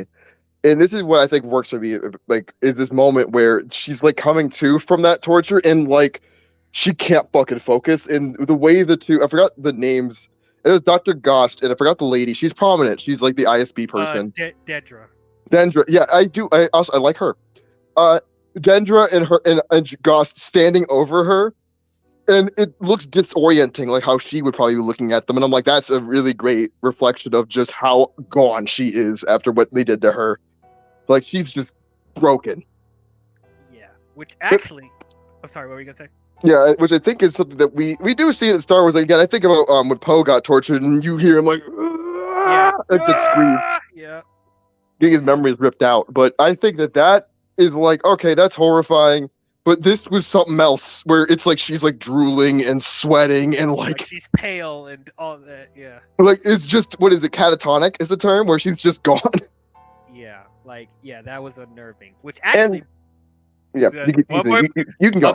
Okay. Which actually, because I was going to transition to the characters, because like I actually want to talk about the two standouts. I didn't think we were going to disagree on this, but I kind of saw why you like Luthen in this show, Ruby. But actually, I did not like him in this show. Really? Yeah, I did not Okay, like him. I got. Okay. All right, shake. Now he's not bad. Like, as far as I said, like there are two characters that I think are above average, and then I think there's a category of people that are okay, and there's a category of people that I think are like bland and bad. Like Luthen is on the category of okay. All right. As far as his performance, it's okay. As far as the character, how it's written and his motivations, it's okay. But I'll give you that. The speech that he gave, that was interesting. That was just the one like major standout that he had, but like everything else after that, okay. Yeah, so it's like, other than that, like, and I also kind of thought it was interesting how he was changing his persona, like disguise himself as that artifact auctioneer or whatever. That was interesting how he was able to just switch personalities like that. So I thought that was pretty interesting. But outside of that, like, I didn't really gravitate to anything else outside of that. Like, it's just they never really made him necessarily a main character. They never written him to be a main character either. Which is strange, because like if you go by the marketing, it made it seem like they were going to build him up to be one of the major characters. Right, and technically he is, but there's not a lot. Well, even in like the early parts of the show, they kind of built him up like he was going to be a bigger character than he was. I felt like at the beginning of the show, like him being like, I think they're setting him up to be in season 2. That's what they're going to go into with him. Is that arc? That's where I see the promise for him in particular. Is that he's like, okay, here's his Reformation arc, realizing his methods weren't good. Yeah. Luthen realizing that, maybe overworking people to death isn't the smartest idea. Maybe, like, taking hostages and blowing up this shit ineffectually isn't the best way to go about it. That arc is something I'm ready for. That's why I think they're setting him up is to be like this big player in the rebellion, and yet another rebel leader who has a different set of methods that have to. Yet he gets kind of combed into line. I think that's why he's not that big a role in the show overall, but he's probably gonna play a bigger role in season 2. And then one thing I do 100% agree with you on, Ruby. Mon Mothma. Holy shit! Oh my! I understand. God, I understand. You are. I understand where you're coming from with that. Yeah. I can't really fight back against this one. I'm like, she is terrible in this show. Terrible. Garbage. I like more of what she represents than what. Again, I'm like, I like her in what she embodies for this, like, for the world, but as scenes on their own, yeah, I was bored. I like more of what she was involved in than the actual character. Yeah, I was just bored. Yeah, watching.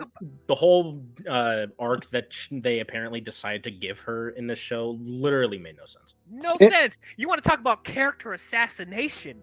This is borderline. Like, I can't believe it. I can't. I wouldn't say that. I mean, I know. Yeah, we know. But like, I wouldn't go that far. I would say bland, boring, uninteresting. Yeah, assassination of Mon Mothma, a character who never really got that much fleshing out to begin with. It got deleted scenes in Revenge of the Sith. There wasn't much of a character to assassinate to begin with. I guess you're right, but just like, it's such a shame because Mon Mothma was like an important character in the original trilogy somewhat, even though she didn't have a lot of lines. And she didn't have a lot to do. She's like a Bail Organa. Like, she served an importance. You know what? That might be a more accurate way to describe it. Kind of like a Bail Organa. Though Bail Organa did get like a lot more fleshed out stuff later on, but important for different reasons. She's like an important name to the overarching story, which is again a character who you don't need to flesh out, which Andor's flaw in terms of, like, I would say flaw because it worked for me, and I don't think it's a flaw, I think it's a strength. But Andor's thing is that it is committed to developing these bit players, and that is horribly disinteresting in parts because the things that worked for me were Cyril Karn's stuff. Because And I hate that him. was one of the characters I didn't like either. Like No, he's on the bottom of the list for me too. I want to get which into him one? because I Which hate character? him. But I love hating him. Cyril, the Imperial Simp. Oh Yeah, I he's hated literally him the too. Imperial Simp. He's the Justice Simp. God awful. Like No, I love that. He's disgusting. I want this. I want to kick his ass, and I think that's what they. And he's written that way. I didn't like that little goblin. I didn't like that little. He was on a mission to try and take down Andor in the first 3 episodes and did nothing after that. Well, that's why. Nothing. Yes, but then he was like moved back in with his mother. Well, yeah, that's what I think was so great about him. Is it's like, okay, so this is why I like Andor's early arc too when they're setting up. I need to again. Hold on a second. I mixed up earlier to the early arc with the middle arc of the show, because the early arc is Karn's shit. The what is it, Corpos? The middle shit is the Aldani rebels. My bad to the listeners. Also, I also need to go back and retract a statement earlier where I said Star Wars isn't very warlike. I was rethinking that for the entirety of half the podcast while I was zoning out. I'm like, I'm horribly wrong, and someone's gonna blow my ass up in the YouTube comments if they watch this. So Star Wars does have enough warlike elements. Waiting to see it. Right. I was gonna agree with you on saying that maybe some of the original trilogy isn't so much. Yeah, but I was like, I need to go back and adjust my statement. I need to append this. But okay. Thank you for coming to the light, Beef. Yeah, you move me on that one, but we'll go back to. Because I was rethinking that I'm an idiot. Someone's gonna call me up for being an idiot for that statement, and I'm like, yeah, that was dumb. Okay, but what I was gonna say for Cyril in that arc is that I love him being a horrible little justice monster man. I like that his hyperfixation with literally defending 2 officers that were pieces of shit to begin with is what spirals into Andor being a part of this rebellion. Andor, like, everything going wrong in this series is because of one fucking cop being like, I can't let it go. I gotta go after him. And it's like, no, you should drop it. Those guys are pieces of shit. They literally unprompted tried to rob Andor. And I think it's a great scene too. I love how dark that turn goes when Andor headbutts the dude and he dies. Like, I understand how that happened because there's a piece of cartilage in your face that if you shove it to your brain can just kill you instantly. It's so that my head immediately went to that. I'm like, oh, that headbutt probably did something along those lines when he just falls over dead. And when the cop is like, wait, Andor, hold up, bro. Maybe we should just go turn ourselves in and forget it's ever happened and we'll just move on. I love, and for me, this is where Andor's character shines too. Andor being clever enough to know that, nah, I'm going to put you in the dirt and we're going to move on. It's going to fuck my life up a little bit, but you tried to rob me and you're a piece of shit and now you're scared. Die. And I love that it establishes that his thing is he's not a very big fan of that type of like, what is that? Like, non-committal, the term that's, not the term, but like, I want to say the phrase non-committal dipshitism. He has no moral high ground. He has no moral, immoral, obviously immoral shit. Andor pretends that he's above a lot of things and pretends that he's like, oh, I am disaffected. But no, he clearly has, you don't believe in justice or values, which makes him a great parallel to Cyril, who sees Andor in that same light. An immoral scumbag running around ruining justice. And I like that Cyril is like, these are your boys. Why don't we go get Andor? And I love that he's not charismatic. He's not cool. He's like if Hux was better written for me. That's why I like Karn. Hold up. Hold up. So look.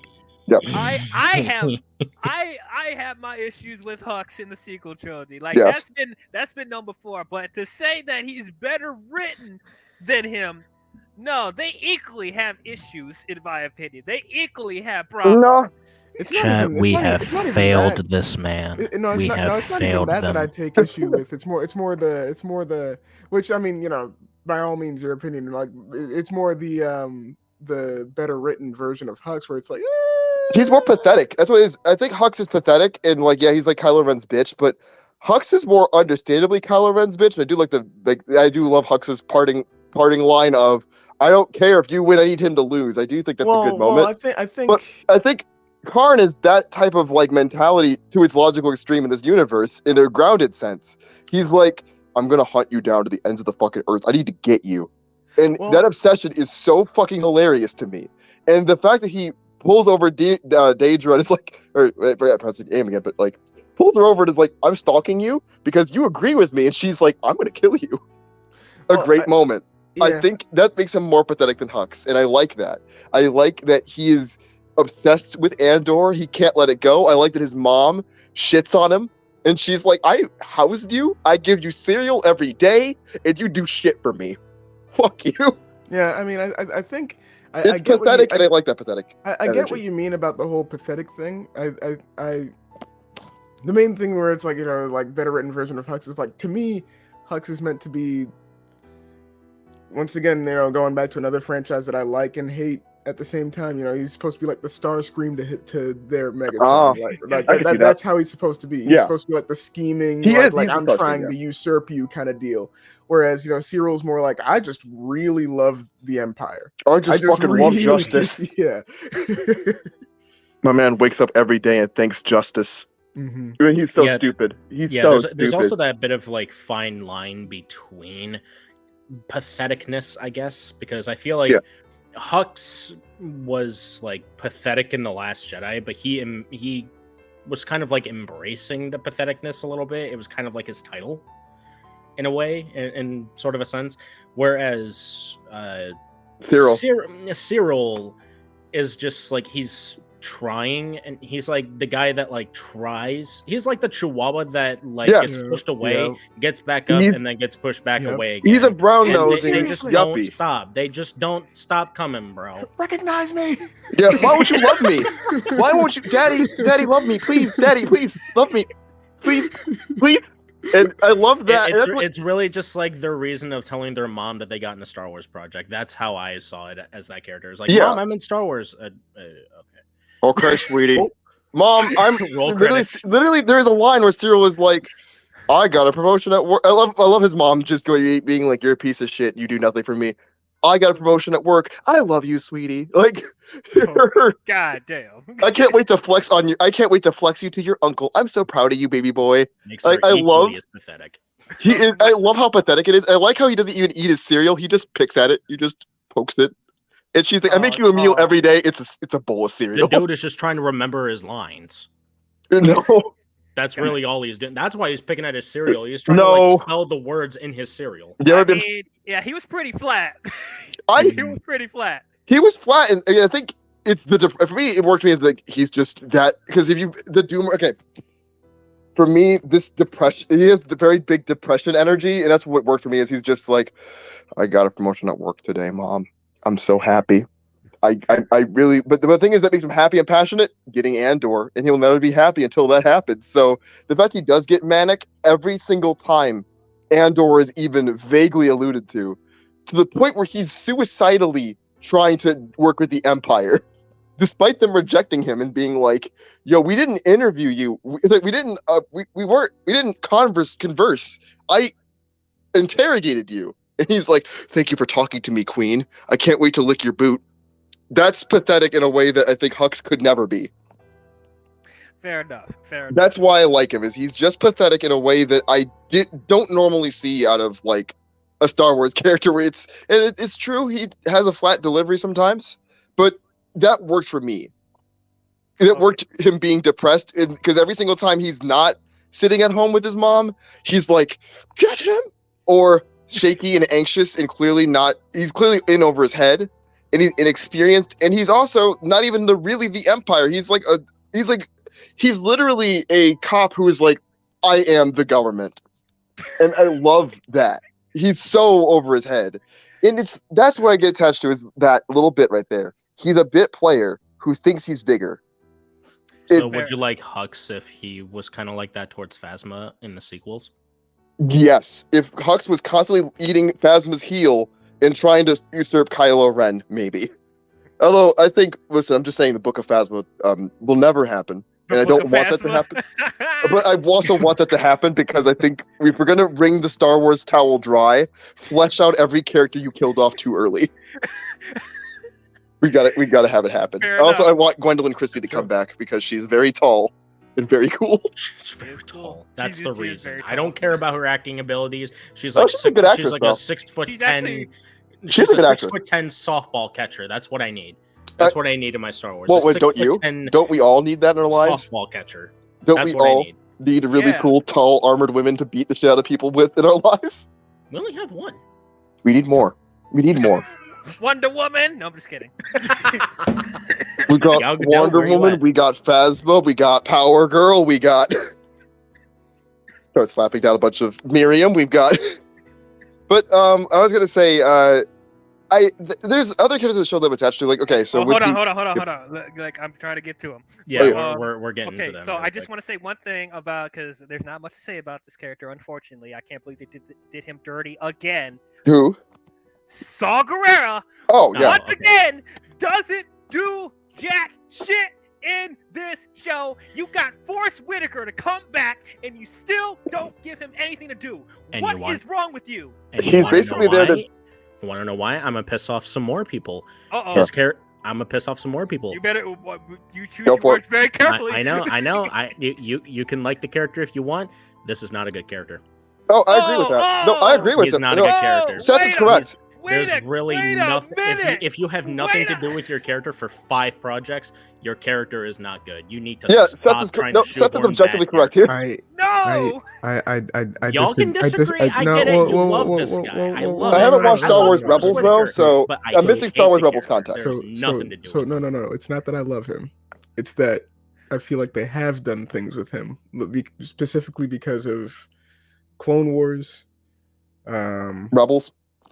Not And even that- so and much. that's- Well, yeah. that's Well, it. no. Not even so much Rebels, but yes, to an extent, Rebels and Jedi Fallen Order. Ah, Yes. the piece I'm I missing. mean, I'm biased because I haven't played Jedi Fallen Order, so I wouldn't really know about that. But I'm pretty sure he was good in that. That was probably his best performance It was. I played. in a video game, I not played. in a Disney Plus show where he's like getting brought back in everything, and you don't know what to do with the character except when he's in a video game. There's so much you can do with this character. There's so much. Yes, there is. There is. Like it's not the character's fault that he's wasted, because they could do so much. The development for his character is there. It is I know, there. They I are know. choosing not to do anything. I know, with and him. I'm not saying that just because like I'm not saying that just because I don't think the character specifically is bad. I think the way that they're doing the character is bad. It's- That's they're why I handling him don't think the poorly. character's good. I They're think the handling character him is so not good poorly. specifically because Disney is not utilizing the character to the potential that is there. It's definitely there. Disney is just not doing anything with the character. So that's why the character is bad to me. Is that like you're not doing anything with the character, even if there is stuff to do, you're not doing it. So if you're not doing it, I can't like it.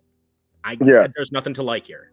You know, I'm not saying Fair that the enough. character specifically is bad. No, It's no, just No, the no, way no. that I he's know. getting No, I know. used. I know what you're Treatment saying. and handling of him is I bad. don't get it. I don't get why we're trying to like this guy still. Yeah. Yeah, and that's the thing too. That's the thing too. Is that before I played Jedi Fallen Order, I fully got it. I fully understood like where you're coming from, Ruby. Like where it's like, oh, I don't know why we're trying anything with this character. He did a thing in Rogue One. Like he handed a person a thing in Rogue One and then died. And then he like made a cameo in like Clone Wars and yada yada yada. But then, Bad Batch happened. The stuff that happened in Rebels happened. Jedi Fallen Order happened, and I was like, I can see why people want more with this character now. Yeah, it's kind of similar with General Grievous, because like you see him so badass in the miniseries, and he does stuff in the Clone Wars CGI show. Don't but even get me if you started. If you just watch Revenge of the Sith and you don't know any of the other, you didn't watch the other stuff. He you acts would as a think that fucking webkins. Do in not Revenge of the Sith, get me Grievous- started. face value from Revenge of the Sith, nothing else, is a piece of wasted shit. Like, no, genuinely ignore everything he does in the Clone Wars. Just watch what he does in Clone Wars and then Revenge of the Sith, and then you get the full impact of the character. Genuinely. Fair enough. Yeah, if you just watch the miniseries. But even in the Clone Wars, he actually had stuff to do. He actually had some menacing stuff. He was Yes. actually a presence. Yes. But it's a similar thing with Grievous, and I think I Yes. mentioned that when we reviewed Rogue One. Yes. That it's similar thing. If you have not seen the shows and you're watching General Grievous just from Revenge of the Sith, you would think, what's the point of this character? He's a waste. Oh, General Kenobi. That's a problem with Yes. that's a problem with the Star Wars today. Is that like we have characters now where like you have to watch expanded projects like Clone Wars and Rebels and all that just to get the full effect of the character. We have So the worst that's version of the what Marvel I problem. mean. You're gonna get the character that you want to like. Yes, so that's kind of what I'm liking what they're doing now, where it's like, yes, in the past it was like in order to fully understand Qui-Gon Jinn, you got to read all the Obi-Wan books, and you got to read like all these comics. You and got to everything. read the damn comics. Yes. All Exactly. the damn Yes, books. which are now Exactly. which are now not canon, but Like, Yeah. why? Why? But so I get that, where it's like, before, in order to fully understand this character, yes, you had to do all that. Nowadays, yes, you do kind of still have to, like, you still have to do that with Darth Vader to an extent, but at the same time, if you like a lot of the stuff that they want you to see to fully understand these characters is now on one platform now.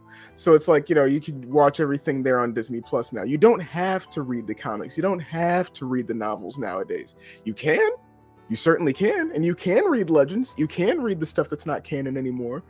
You don't have to. You can. That'll further expand your understanding of the character. Force Unleashed. Yeah, If they made man, that canon. I'm still. I'm I okay with know, that not I being know, canon because I know. I'm okay with it not being Still. canon because we've run into a new problem with all these new stuff. And there's another issue with all the Star Wars shows. Remember Yoda being like, Yoda, but like, remember how it was like, Luke, you're the last hope. But now it's like, Luke, you're the last hope, along with Ezra, Ahsoka, along with. I liked what Ray. they did. No. So I liked how it was before, because it could still be Luke is the last hope, because it's implied at the end of Force Unleashed 2 that Boba Fett hunts them down, probably kills them, and then takes Vader. So okay, they're done. Yes, Yeah. Luke is the last hope, but like, I just don't need any more. Until Ray. why would you retcon that? That was such a good start for the rebellion. But, whatever. Yeah, fair enough. whatever. But before we get to a tangent about that, so yeah, okay. So that it's a shame. Even though most of the media is there on Disney Plus, so you can get the full context of these characters. Like, you don't have to go back and read the comics. You can. It'll enhance your experience, but you have the media there, and it's just. And it's like, if these writers and these creators have the media at the palm of their fingertips, and it's like they still do this to the character. It's just, it seems like they don't care. Yeah. And let me just put this little caveat there. The writer of this show, Tony Gilroy, who is responsible for the Bourne movies, and you already know how I feel about the Bourne movies if you guys have followed my channel. I think they're some of the most boring action films ever made. He doesn't even like Star Wars. He actually said that verbatim. Yeah, he yes, does not yes. care about Star Wars. Yes. And you can feel that watching this show. You Yes. can feel it. I Yes. don't. That's I don't understand, like kind of to many thing here. I don't understand why studios seem to like putting people who don't like these properties in charge of these properties. Once again, looking at the Michael Bay films, he said, he thought that the Transformers were stupid. He thought the designs were stupid and all that. And you still let him direct 5 films, actually. 5. Yeah. Brian Well, it's Singer. Hold on, before you say it, I have to say this because I'm just brought this up now, and this is something that holds a special place in my heart, similar with how BiGb feels about Transformers. X-Men. Yes. Brian Singer, with the original X-Men films, doesn't like the original comics of the X-Men. He actually went out his way to make sure that the actors don't read the comics. And you see how those movies turned out. I know there's people that are fans of the X-Men movies, but they are far from comic accurate. They don't even feel like the same characters. It is still to this day a red flag whenever I hear directors say, "Don't read the source material" or anything like that. Not a good example, not a good example. Not a good example what I'm about to say, but I felt like crimson flags when I heard about that for Last of Us. It was like, don't play the games. I'm like, what? Mm. but, I mean, I feel about Castlevania, where thankfully this writer from Castlevania got canceled and is now off of the project. But Warren Ellis, for as much as he did for that TV show, one of the things that upset me was he pulled a character out from that arc of Castlevania, Grant Dynasty. He was like, this character makes no sense, and so he's just gone from my story. And I was like, why? Why? I know. Why? I don't understand why If you're studios gonna love adapt just something, putting people who hate these IPs in charge of these And, IPs. Now I think there's a reason why they do Well, that. they- I think Beefaloh is about to bring it up, but like there are instances where there are creators or directors or writers that come into a property that know very little about it or not big fans of it. They're able to better adapt the source material for a wider mainstream audience who doesn't follow the source material. So just like a Christopher Nolan with Batman, he's not the biggest Batman fan in the world, and you see like they take liberties with the Dark Knight trilogy, but it was accessible for a wide going audience who doesn't read the comics. I mean, That's probably why they that's- bring those like the creatives in like that. So so it doesn't feel like just it's just made for the fans, and like the casual movie going audience or the casual TV going audience won't understand what's going on. I guess. That's true, but it's still like going like 1 for 9 in terms of successes on that, man. Like you're still going very like true, 1 for very 9 true, on that. yes. Yeah, I think That's what's striking sad about gold the one. show are the results of like, because you guys, the fact that he doesn't like the show does make me feel really bad about an aspect of the show that I think. Now, Seth, your frustration with this show, to me, embodies something like it does embody something that is a really, really, really resonant sentiment that I've been kind of seeing, which is people who are like, "This is Star Wars people who don't like Star Wars," and I'm like, no. I think that that's a bad thing to want this show to be. I think that it's bad to like be like, oh yeah, if you don't like Star Wars, this is your Star Wars. Yeah, I don't, that's... and the fact that it's a shame to hear Tony Gilroy doesn't like Star Wars, because I think this would have been. I mean, it would have made me feel a little bit better about liking it if knowing somebody who is passionate about the franchise worked on this in that was like, oh, Yes. because I feel like this is something that could be. Like, it's sad because I thought this was born out of a. I believe this was born from a place of love almost, where it's like, oh, I just in Star Wars, I never got to explore this part. Knowing that he doesn't like Star Wars and has made his own Star Wars kind of thing, while I love his vision and do think it still adheres to the Star Wars thing as a whole, it follows enough motifs and ideas. One aspect of the show I like is that it doesn't rely on callbacks the most. It does build off of lore and it requires some knowledge, but this is an independent watch more so than anything else. Like Saw Gerrera's cameo and lack of character in the show is not a symptom of this show. If that makes any sense. It's not like, oh, it was always like this. I'm like, oh, this is just how Saw Gerrera has always been to me. Again, I'm missing the context of because I've only played a little, like I've played Fallen Order enough to like in a way I like it, but I haven't finished it all the way through. So I don't have Saw Gerrera's context there, but I would have hoped that this show was born from somebody that was like, I really, really like the series. But hearing that he didn't, or at least I don't know if it's said, I haven't seen this myself, so I don't know if he said, I didn't like Star Wars or I don't at all like Star Wars. But it is good to get creators, as already mentioned, it's good to get outsiders in on a project to bring their visions in because it could be as something fresh, which to me, this was that's what the show did to me. Mhm. It was something fresh. And I'm not saying that Star Wars is a fatiguing thing overall. I think that it's just that there's just too much of it. Same with Marvel. Marvel, I wouldn't say Marvel's a bad thing. I just think there's too much of it, and that itself is bad. And so you could say that that's bad. Like too much. Yeah. Saying Marvel is bad to me means like a lot of things. But I'm just like saying that Marvel is bad is saying like Winter Soldier is bad, or like Iron Man is Mhm. bad, or like any of the Avengers films are bad and stuff like Mhm. that. And something to piggyback off of the whole like Tony Gilroy saying that he doesn't like Star Wars sort of thing, and That's getting creators That's- on that are like that.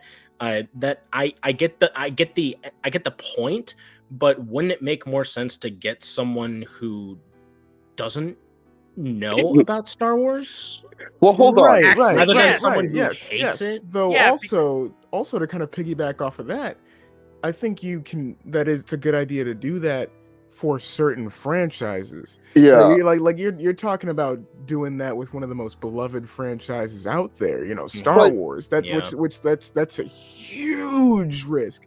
Like, like Yeah. like Well, when I you look think- at Okay, you go first. Actually, I'll let you Okay. say your piece. Yeah. I was gonna say, when you look at, as much as I like to bash them, the Michael Bay films, that was like a franchise that was starting to lose its luster. Like people were starting to not pay attention to it. So that fresh take did kind of revitalize the franchise for what it's worth. But in terms of like Star Wars, like that's still very relevant. That's still got like a very lively fan base who dang near religiously reads like the source material. So it's like, you know, when you if you bring someone who's like an outsider on for that's a huge risk, and that yeah, considering how much chance of content paying we off have for there. Star Wars, we have more than just movies to base Star Wars off of. Mhm. We have books, we have shows, we have games. We can base our shit off of games. Yeah. At this, it's Well, there's. yeah. I mean, when are they going to adapt the Star Wars horror novels? I'm ready for. Never. I'm ready I for. know. Listen, I think it'd be very, very brave of Disney to announce the Star Wars horror series with its giant Death Eater planets and describe the horrors of landing on a planet that's alive, sentient, and wants to eat you. I thought that was cool. Yeah. I was gonna say, when are we gonna get Darth Vader fighting zombies in his castle? When are we gonna get that? That's If that's- Marvel when's- Zombies is successful, maybe. When is Star Wars What If? When do we get that arc? But I Right, was going to say, right. That would be something that I would love to see, is like a Star Wars What If show. I would love to see that.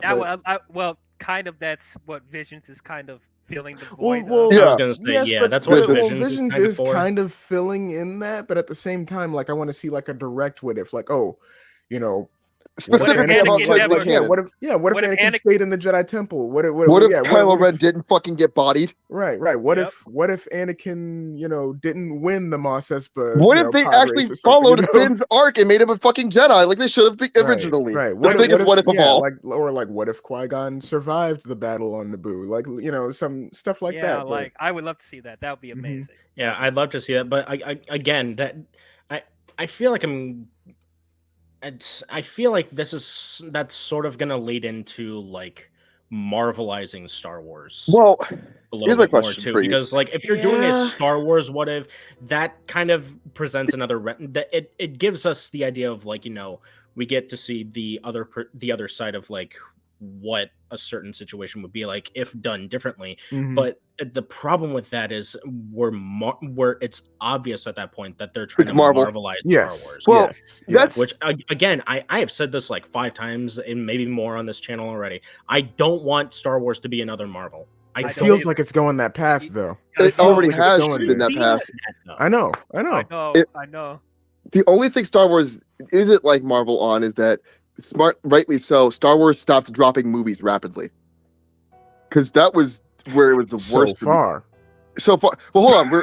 We're in a lull right now. I think they did the smart thing by deferring Star Wars into a television like thing. I'm- What I was gonna say about Star Wars there's a couple of thoughts I wanted to branch off on, and I don't want to like dominate for a second. But I want to ask Ruby a question directly.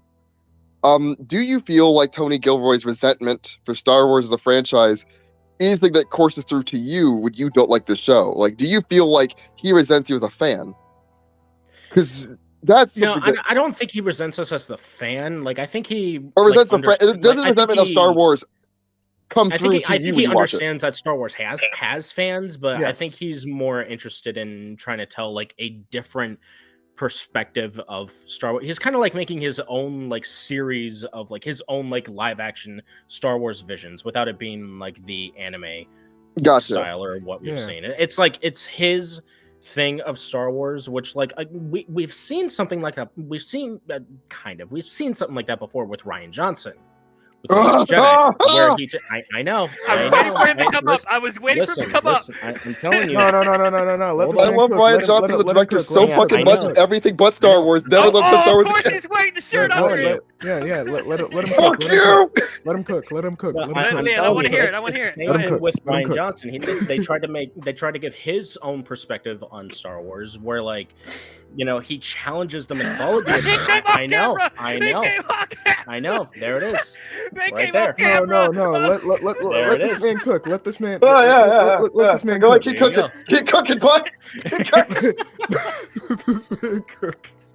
Like I get that Tony Gilroy was trying to put his own spin and his own perspective on Star Wars. It's just for something like me, it just as a fan of the franchise that I'm used to seeing, or what I'm familiar with seeing rather, it just doesn't fit well with how I perceive of Star Wars. You know, and someone else would think that, you know, Andor is the Star Wars or like is the quintessential Star Wars. Hi. And that's great because like, you know, you have your own perspective on what Star Wars is. You can have your own vision, your own world, or whatever. And you liked Andor, which is their perspective on Star Wars. I liked The Last Jedi, which is Rian Johnson's perspective on Star Wars.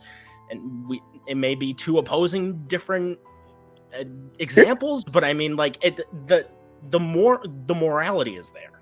Yeah, if I could give a couple of examples of that. We're gonna talk about Star Trek for a little bit. Sorry for the Star Wars fans that you didn't want me to bring up Star Trek in a Star Wars podcast. No, we're at the point where Star Trek and Star Wars can be universally loved. We can have both. Okay, so for a lot of people, this is a very similar situation with, and I'll also bring up some Wizarding World example as well. But so first with the Star Trek reference, so it's a similar situation with J.J. Abrams when he came in and did his set of Star Trek movies. And for the diehard Trekkies that love the original stuff, there's a good amount of the fan base that saw JJ's movies and was like, "This is not Star Trek. This doesn't feel like Star Trek to me. This doesn't have the same type of qualities that the original has. This is an abomination to the franchise." But then there's a majority of the mainstream movie-going audience, and even there's some Trekkies that do enjoy the original stuff that look at JJ stuff and was like, I'm one of those people that, I wasn't big into Star Trek until Star Trek 2009 came out. I saw that Star Trek movie in theaters in IMAX. That was my first movie I saw in IMAX too. And I was like, I think I'm starting to become a Star Trek fan. You can call J.J. Abrams a hack all you want. He did get a lot of us from our generation into Star Trek, me included. Exactly. He might be a hack, but he did do that for me, and I can't think of enough for that. He did. His Star Trek movies, even though I'll admit there's some stuff with the writing that I feel like it's not as consistent as the stuff with the original stuff, but still, that's the stuff that got me into Star Trek. He made it accessible for everyone, for the most part. Now, now the Wizarding World stuff. What's for a lot of people in the Potterheads, they say that Harry Potter and the Prisoner of Azkaban is their favorite movie. Alfonso Cuarón, who directed that film, knew very little about the books. Very little. But he came in and did a well-beloved Harry Potter film. Probably the best directed Harry Potter film in the franchise. And a lot of people consider that to be the favorite. So there are instances where, as we said before, creators coming in knowing very little about the source material. Because JJ also came in when he did the Star Trek movies. He wasn't a big Star Trek fan either. But look what he did. Look what he did with the franchise. So there are some instances where a creator that knows little about the source material can come in and make it accessible for a lot of people. But with Tony Gilroy, I'm kind of similar with Ruby, where it's like it's accessible for certain people that are getting fatigued with how they feel like Star Wars is formulaic with the Jedi and all that other stuff. They made it accessible for people. They just want something different. They want something different, which is totally fine, which is great. You have different. Yeah, different's good. Different is good. I live by it. Of course, it just didn't work for me personally. Yeah, worked for me personally, which is great. Okay, so Beef, I don't know how much time you have left. So actually, I've asked for a time extension because the discussion was riveting, and also I can't let it go. Oh, fair. Okay, that's great. Great. Okay, so now, so I want to get into my personal two favorites of the show, and by favorites, I'm like I don't think they're like fantastic in the show or anything, but like they stood out compared to everyone else. I don't know how everyone agrees with this, but the first one I bring up is we already kind of talked about her earlier, but Bix, played by Adria Arjona. Man, she definitely stepped up from Morbius. Wait, I forgot. Oh my fucking god! I blocked that film from my memory. God. Oh, memories you just brought. Yep, it's the chick from Morbius. You know what? Son of a bitch. You know what? Oh. You know what? You're not wrong. You're not wrong. Okay. You're not wrong at all, though. She stepped way the fuck up from Morbius. Yeah, because like even though I wasn't a big fan of this show, it was a definite improvement from what she did in Morbius. So I'll give it that. It's Morbin time. Oh, it's Morbin time. But yeah, so yeah, I'm with you, Mike. Yeah, me too.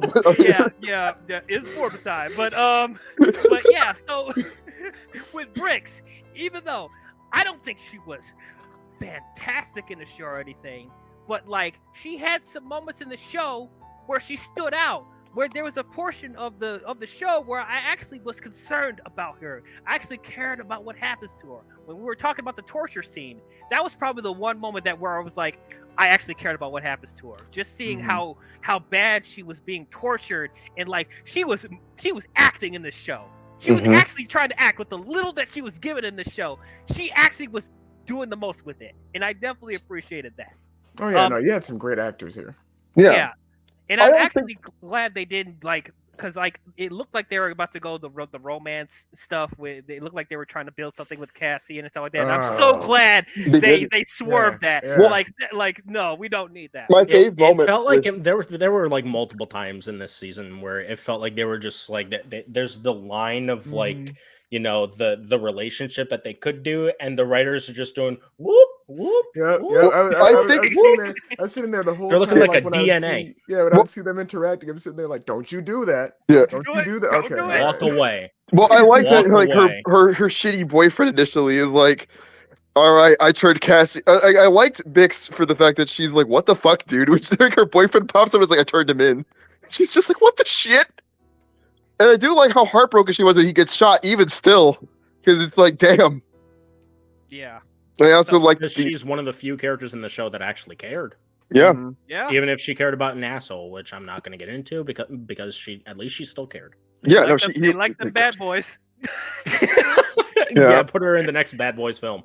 Yeah. Oh God, please no. Actually, I wouldn't mind. I know you wouldn't mind. That's why I said it. Yeah, bring her in if you want to bring her in. I'm up for it. What's the other character you liked? I'm curious.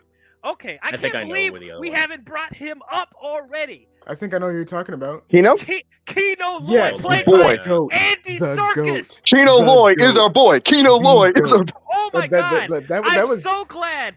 I am so glad they found a way to bring Andy Serkis back in because I thought they did him dirty in the sequel trilogy. Yep. There was so much potential with him as Snoke, and they just wasted him. I know you love The Last Jedi, Ruby, but like... Oh, no, I'm with you. I feel like there was potential for Snoke to be a better character, or at least for like some better explanation on Snoke's existence, rather, as opposed to him being a better character. And I agree that he wasn't like used to like the extent that we wanted to see of Snoke.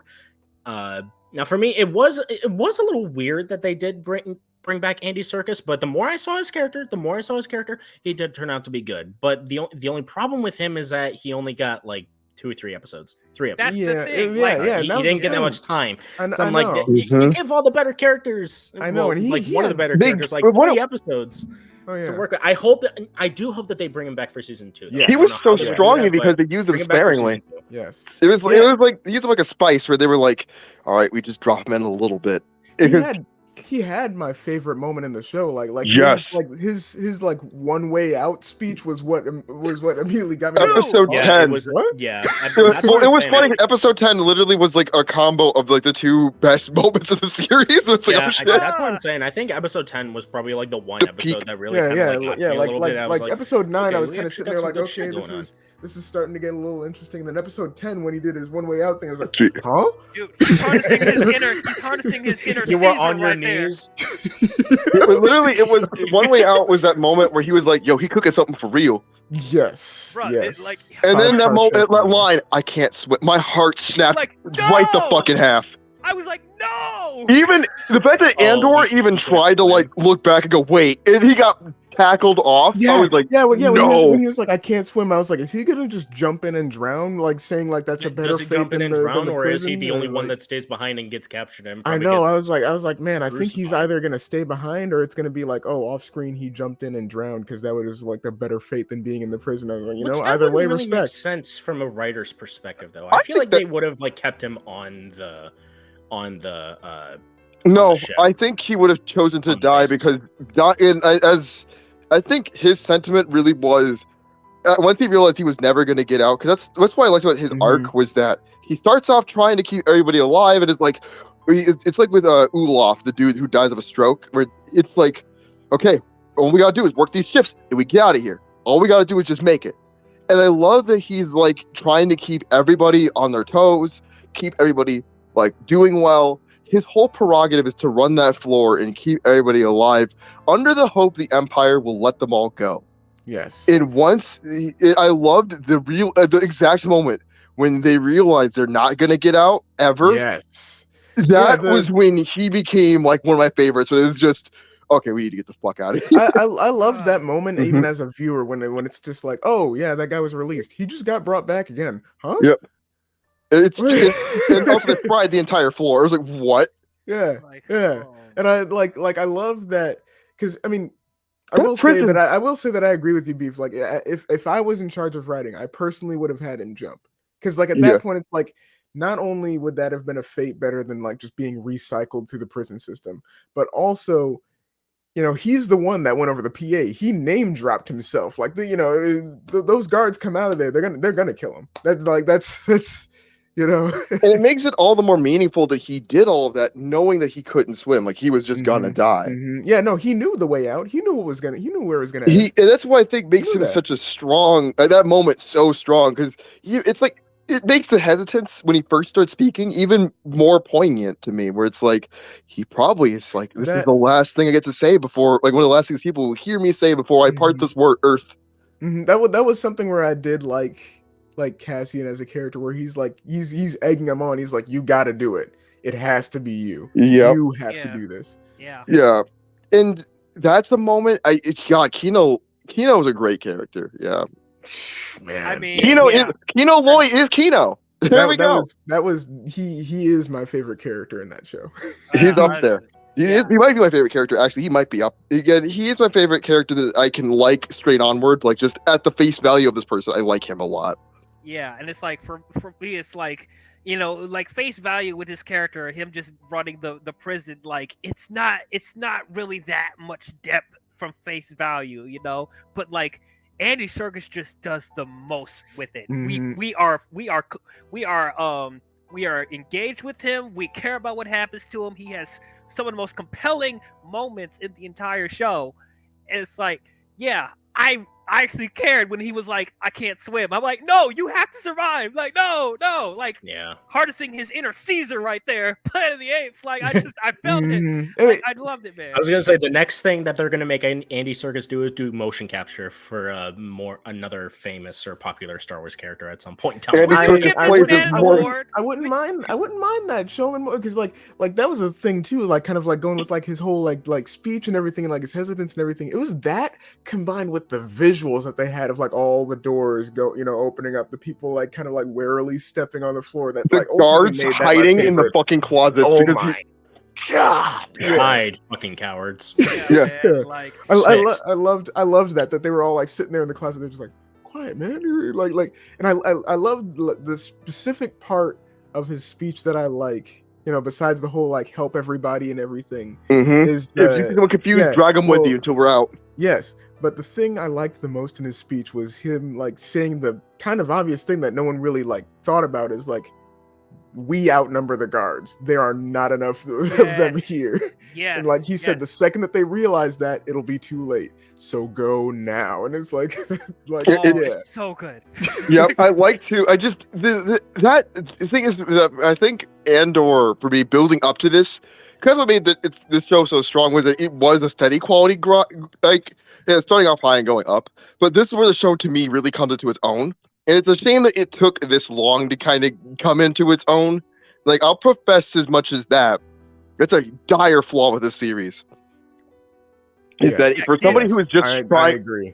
Yeah, if you're just trying to recommend this to somebody, like, oh yeah, just I think Andor, even me who loves Andor now and is like an Andor stan officially, it would be very hard for me to walk up to somebody and be like, you should watch Andor, because I'm like, it really is the anime curse of it takes 3 episodes but then it gets good.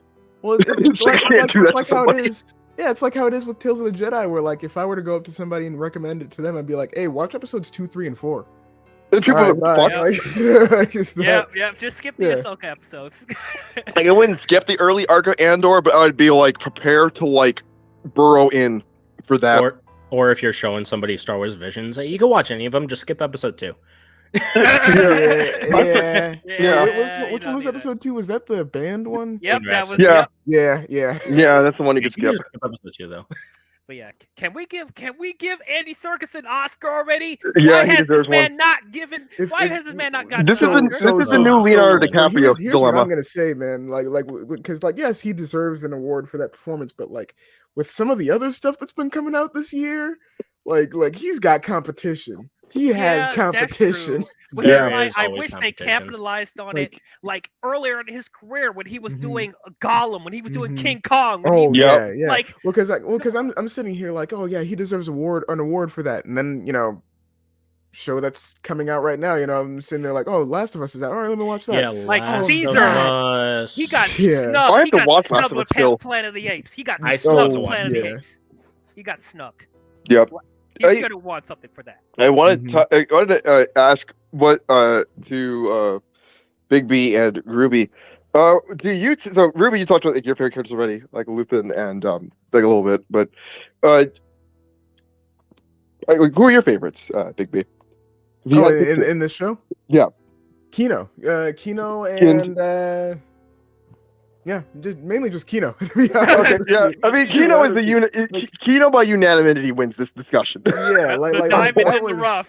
yeah. Like there were other characters that I kind of liked, but like I love a good prison episode and I love a good prison break. Okay. And like Kino delivered like as like the best character in both of those senses. Like and there is a prison episode, there is a prison break episode. It's just bound to happen. That's writing prison stuff 101. The darkest timeline of we designed a series where it's just everyone's in prison and there's no happy. Like you can botch prison stuff. Yeah. Like when it comes to like any media, like Star Wars, included. Like another show that I like, or I guess IP that I like. Naruto, they're doing a prison thing, and I think they're botching it. But currently? Huh? Boruto's currently doing that? Yes. Oh no. Yes, I read the manga for that. I don't like it. But but like they killed it with this in terms of like that setting and that prison break whole thing, and then like having Andy Serkis as a character, they're just I can't rave about that character enough. Like honestly, like the episode 10. I mean, I know Beef is gonna disagree with this, but like that whole stuff with the prison and with Kino was so good. It felt like the last two episodes were underwhelming compared to that. No. You thought I was gonna disagree with you. You're correct. Yeah, they were. Yeah, I would have loved it if they had a whole show just set in that prison leading up to that scene. I would have loved that. I'm telling you, they should have. They should. We've talked. You shouldn't have said that because now I want that too. Damn it. I know. But that's what I was thinking throughout that whole speech. I was like, this feels like the finale to a show. It does. Well, then you get in episode 10, you get both speeches of that and then Luthen's back to back. Like 10 that was minutes nuts. later, you get another baller fantastic speech. monologue. And honestly, we've talked on this. We've talked on these podcasts before about like how much Disney is wanting to release movies at this point. Like we could tell that like at some point they do want to go back to movies, and I feel like a movie with a story structure like this, how we saw in episode 10, I would pay to see that in theaters. Oh yeah. Honestly, I would go as far as to say I don't really care that Andor is in it because he doesn't really do that much in the prison stuff anyway, except just be the main character. I would love to pay. I would pay to see it. Oh yeah, no, 100%. If they would have before the series came out been like, oh yeah, we got Andy Serkis, we're gonna be doing basically Shawshank but Star Wars, I would have been like, okay, yeah, no, done. Sign me up. Done. And I'm telling you, when you have Shawshank Star Wars, the next thing you have is Godfather Star Wars. Right. Oh, Hey, when you have like a person that is already dragged into written. being a Jedi when they don't want to be. That is already written. You got you've got the Hutt family that could be a huge part in that. You got that would be so cool. Jabba the Hutt wakes up with the fucking Gungan head in his bed and starts screaming. That Yeah. like that one writes itself. But yeah, no, I just saw that entire trilogy. Like I just saw it like week by week. I just saw the I saw your third one Snapchat yesterday. I I saw the third one yesterday. I need to add you on Snapchat, but I've actually never. So confession time, folks. I've never watched The Godfather. Please forgive me. I mean, that's fine. Honestly, a couple weeks ago, Cool. I never saw The Godfather until that point. It's That's just So that's you're cool. fine. I just saw American Psycho for the first time this year, so I mean, that's that's fine. I love that And movie. and get this, I gone through an entire year of going through film school without even seeing The Godfather Yep. or Fair. Shawshank. Oh. I still haven't seen Shawshank. How Oh. do you live? We could all do a Yeah, movie watch thank party you. of just How good do critically I live? acclaimed movies. For sure. Right. And for me, Because I'm like, too busy watching this shit.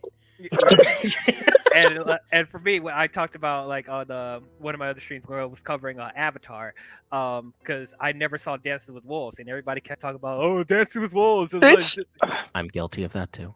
That's okay. fine. Seen that. But I've yeah, seen it. I seen- know the story though. I know You the could just say story. Pocahontas. If you haven't seen that, it's Pocahontas too. Mhm. It's any settler imperialist story where the settler realizes maybe we're Well, in the I mean, wrong. It's also Avatar that does that. Avatar and Avatar: The Way of Water. Yeah, I haven't seen Way of Same Water story. yet.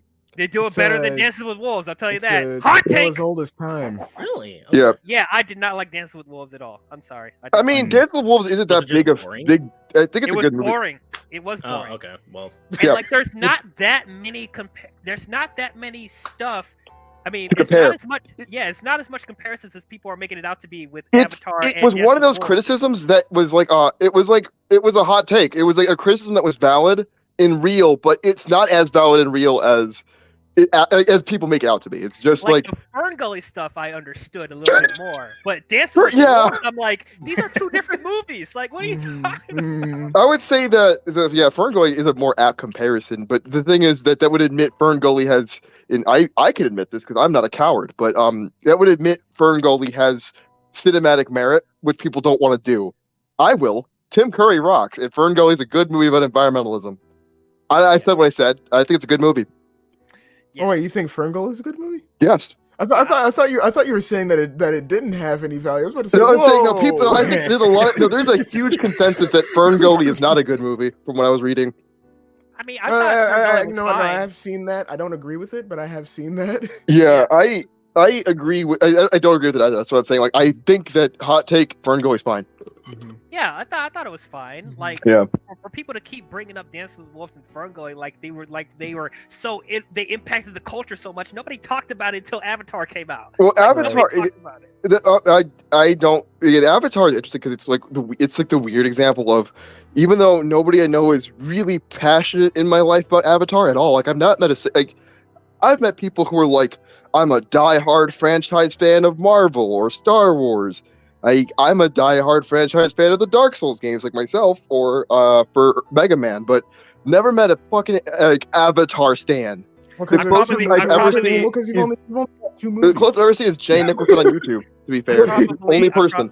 I'm probably the other one. Like, I guess you could consider me an Avatar stan. So Well, I mean, respect that. yeah, but I I have- mean, part of I the respect reason that why it's immensely. probably not too common is because there's two movies. That's it. Well, no, Yeah.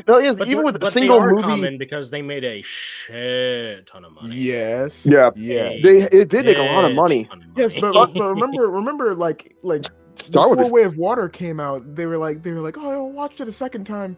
yeah, you're gonna watch it a second time. Like, this motherfucker got jacked. I mean, I think again, I do want to see Way of Water at some point. I was you still happy haven't that seen it. No. I was happy though that I did see Puss in Boots instead of Way of Water. I heard Puss in Boots is really good. I heard it's really good. Okay, without going into a review, okay, because okay. if you do ever do a review of that, I want to be on for that. 'Cause I'm like, oof. But Also, I'm gonna do that. I don't think Ruby's seen it yet. I think that's what. okay, not spoiling it. Last Wish is phenomenal. I haven't seen it yet. Last Yeah, Wish yeah. is phenomenal. It is. It is. I'm probably gonna cover at some point. I'm gonna cover the Shrek movies and the Puss in Boots movies. So Yes! if you want to be on them, just I'm let me know. on. I'll be on for again. I would come I'm I'll be on on board for if all you of need- them except for Shrek 3. I will. I'll be. I will defend Shrek 3. All right. You're So, defending yeah. Shrek Ooh. 3? I will die on that hill. Never Yeah. mind. Never Yeah, mind. I Sign will- me I'm up. in. please be honest. Sign me up. So- You will I'm on. lose. I'll be on for You will Shrek. lose. I'll be on for Shrek. I will die on that hill because I will die on that hill because Happily Ever After exists, and I hate that one. That's the one I think is You the mean worst one. Forever After? Yeah. Yeah, forever after that. The fourth final one, right? chapter until it's not.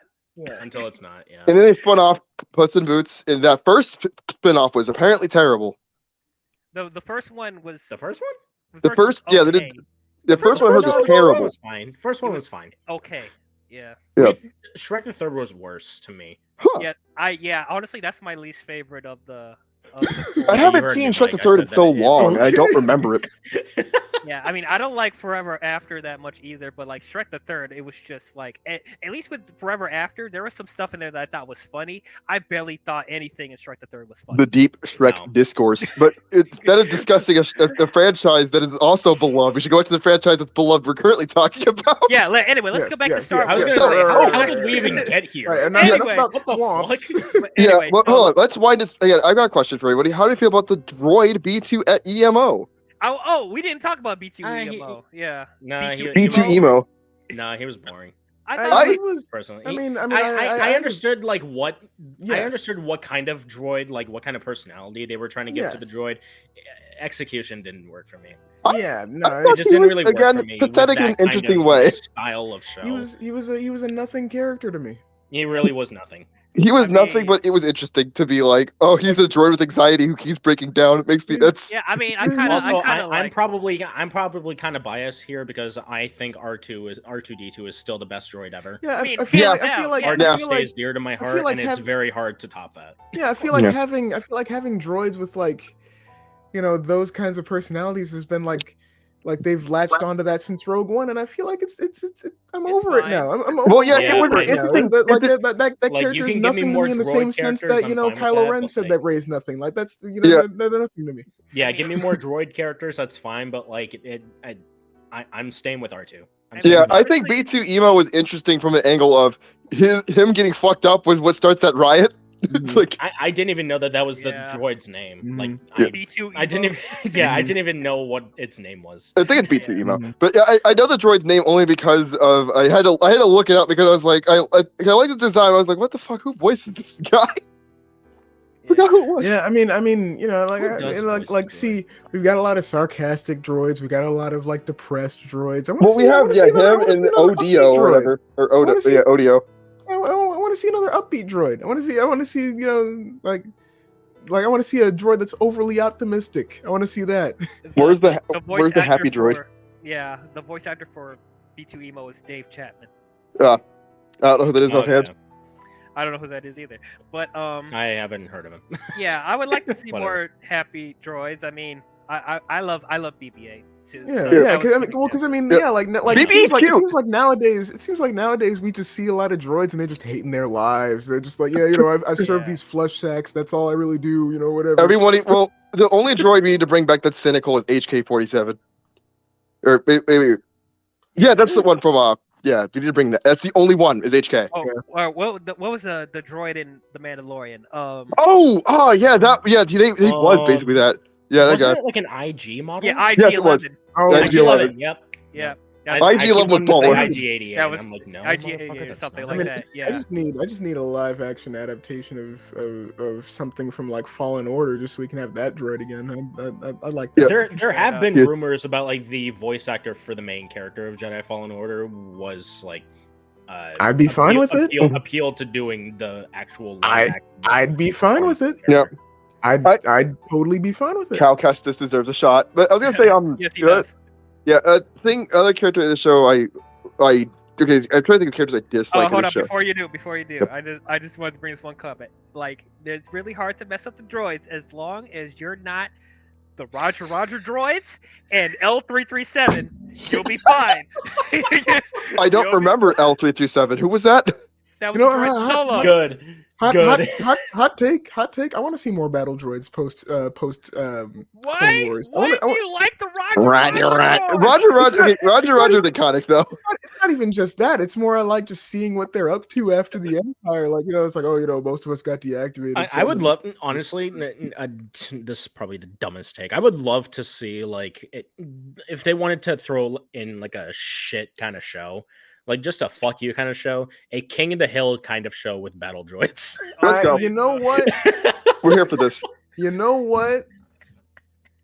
Just sitting on the lawn.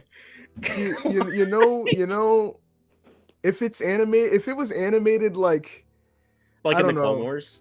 No, not even that. Like, No, if not it was, even- like, It has like, to if be it, a- like if it was like animated, like regular show or something like that. I'd Oh watch my that. God. Yeah. I'd watch that. Yeah. Oh my, I kind of. TL is not into it. No, I'm not. I'm not. Like, dude, like if you have droids like L337 or even if an over exaggerated C3PO, like no, No, where's the Gonk Droid show? Yes, give my boy Conk a chance. Isn't he playable in Lego Star Wars? I need to play Yes. him. yes, You can buy unfortunately. him. I forgot about those droids too. I'm like, really?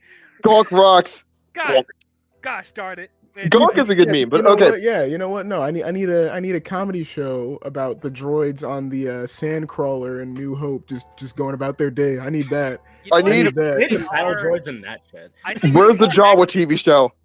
Oh, Need the no, Jawa I will sitcom? not- I will Oh, not no, watch I a don't need Jawa that. show. I will not watch. I don't. No. Let's not get crazy here. No, no. But I do think Let's not do try to think be an they agent are, of chaos here. Yeah, no. But I do think they are doing a droids Star Wars show. I think I saw that in one. Yeah, I think that's actually gonna be I a don't thing. know Yeah. what it. I don't know what it's going to be about. I don't know if Better it's be Mhm. about fucking R2. I'm just kidding. I thought it would be interesting if they did like. I always in my head thought it'd be interesting to ever see like a Grievous show would have been cool. I mean, Oh, that's- that'd be great. I would Oh, love it. It's never gonna happen, but it'd be It's cool. never gonna happen, but Like you know, Kalish Warrior turn into this droid monster. Yeah, that'd be great. But that'd be awesome. Fucking hell yeah! Quad wheeling I just want to lights. see how he was made. That's it. Yeah. How it Ooh, was see, made, yeah. how it was I made already episode got of General everything else Grievous. after read the comics. No, I don't want to. Hey, over the comics.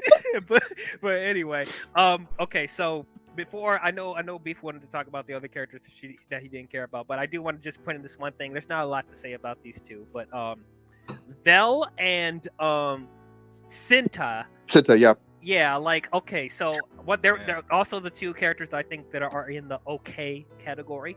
Yep. It felt, I don't know about you guys, but did it feel like they were teasing like they were kind of together? They are gay. together. No, They They were are? together. I got Oh, it right away. Okay, I got they it, didn't yeah. direct that enough because it seemed like they were hinting Well- at it, but they didn't want to. No, I think Let's bring Disney. it on. I think Well, they we know didn't want Disney to is rub it very in sticky their about face. gay stuff, so we Yeah, know. Yeah. That's true. So we know Yeah, that they are like they very can't. about it. It can only be as much as like she could put her head on her shoulder is about as much as we can get. Don't be cowards. Let's see them kiss. I want to see it. Come on now. I was Listen, we're ready. We've already had gay in Star. The thing is that however, I think about the Chinese version of Star Wars where they get to that scene and it just cuts to the slug instead of the people kissing. Yeah, it's like and then I know there was that one kiss in the end of the Ride Skywalker. Yes, it was. which- It cuts to the slug. It's Yeah, just- like that was. Come on now. If you're gonna do it, like commit Embrace it. to it. Yeah, Yeah. like I don't. I think that they got so pushed to the back because it's like somebody pointed out that it's like I was reading a little bit about it. So it's like, oh, it makes sense that they wouldn't kill them off. That they don't know what to do with them. They're just a couple. They're just around. Not bad characters. They're just around. but just around. So I guess it's fine. Like I'm totally kidding. Like we don't need to see like we don't need to see girl on girl in Star Wars. We don't need to see that. We don't need to see anybody on Just anybody. yeah, The but, most if you ever again, decide to this do show that, you know, alludes to sex. Yeah, I mean, Whatever rows we your don't really need to see it, especially because like it feels like a lot of the time especially when Disney's doing it nowadays, it's just pandering for the sake of pandering. Just as a disclaimer, Oh, we are not against the LGBTQ. Yeah, no, We're not. We're not. I literally am an Not at all. LGBTQ. Not at all. The The thing I'm against is like the big corporations like Disney just pandering for the sake of pandering, just putting. Well, it, I just think putting it in there just disingenuous because. representation is my issue. It's like Well, if you're yeah, it doesn't shoehorning. feel genuine. It And feels like the thing it is feels with like we these just did characters- this to like get more people watching this. That's Yeah. what it feels like. well, I think again, Yeah. Disney again. I'm gonna say like for Disney stuff, like Disney handling the Owl House was like their big queer show where they actually put energy into a show with explicitly queer characters. Yeah, and That's then their canceling it. yes. Actually, no. It's so what it was. It got canceled, unfortunately, because the last guy who was running it was like, okay, this show doesn't really fit our brand. Bye bye. But I was gonna thankfully, say, there's a lot of drama behind that. But however, there at least thankfully we got the specials, and so far those have all been amazing. And the show is finally finishing up, and it's good. It would just be great if they didn't cancel it to begin with. But you know, Yeah. that's They another keep- story. they keep- But the thing is that that was the show that dared to be actually gay. That was Yes. the actually gay show getting Yes. wrecked once again. Yeah, well, yeah. It's well. That's another reason why I hate when Disney does a lot of this stuff now, because it's like that further enforces that it's not genuine. Yeah, It's not because if you yeah. gave us a genuine representation, we'll cut you off as soon as we yeah, can. like it's not genuine. It's like if they put a black character in like a show on Disney that's like never had like a black character before. It's like, oh, they make it a big selling point. Like oh, they're in here, and they're in there for like a minute. Yep. Well, it's think about it. Like Yes. think about it, I'll never forgive. I mean, this is why. Again, I say this as somebody who I adore. No, again, but they had a big part. But I was gonna say I adore. Side note, I adore Rian Johnson as a director. I want to establish he has come up very fast with my favorite directors. His TV show Poker Face, Mhm. one of my favorite TV. His My favorite Knives Out TV show. movies are great. His Knives Out movies are great. His movies are great. I fucking hate Last Jedi with every ounce of my being, and the biggest reason I think at its core is how dirty they did Finn because of how China reacted to Finn in the first place. And I will never stop complaining about how we never got to see the Stormtrooper turned Jedi arc. That arc was so obvious and so easy to do. It would have been so good. I'm so fucking mad good. about that. I'm so mad about that. I'm so mad that we never got the original draft for Rise of Skywalker. I'm so mad about that. We got conned out of like that's to me, if anything that shows that Disney's attempts to be diverse can be disingenuous, that's the biggest one. Is you took away a character who more than anybody else was clearly meant to be a big player. It's another thing where it's like, you're just pandering to get more people in. You in did it because you knew China doesn't like. You know that the Chinese market wasn't interested in seeing a black lead character, so you pushed them to the back. Right. But it also shows that once again, when these companies do this kind of representation, it's not genuine. It's not. Mm-hmm. It's not.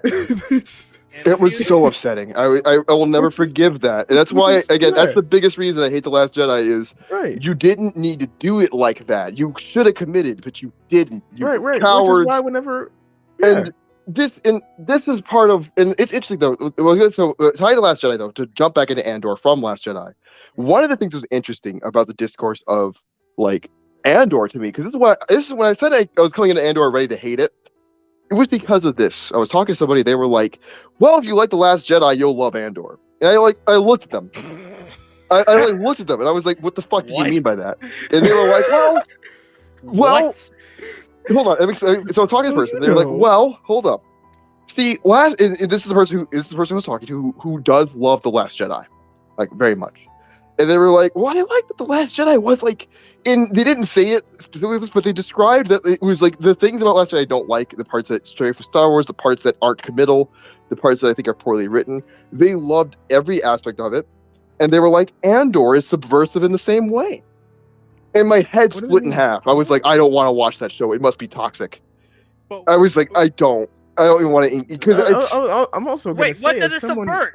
Right. I'm also going to say, as someone who like now, like looking back on it, does enjoy Last Jedi, how dare you put Andor in the Last Jedi the same for me for different reasons, but yes, don't put these two together. But it was because the thing is, they were talking about, they were like, well, Last Jedi is the more grounded Star Wars film, and I was like, excuse me? True. No, it's not.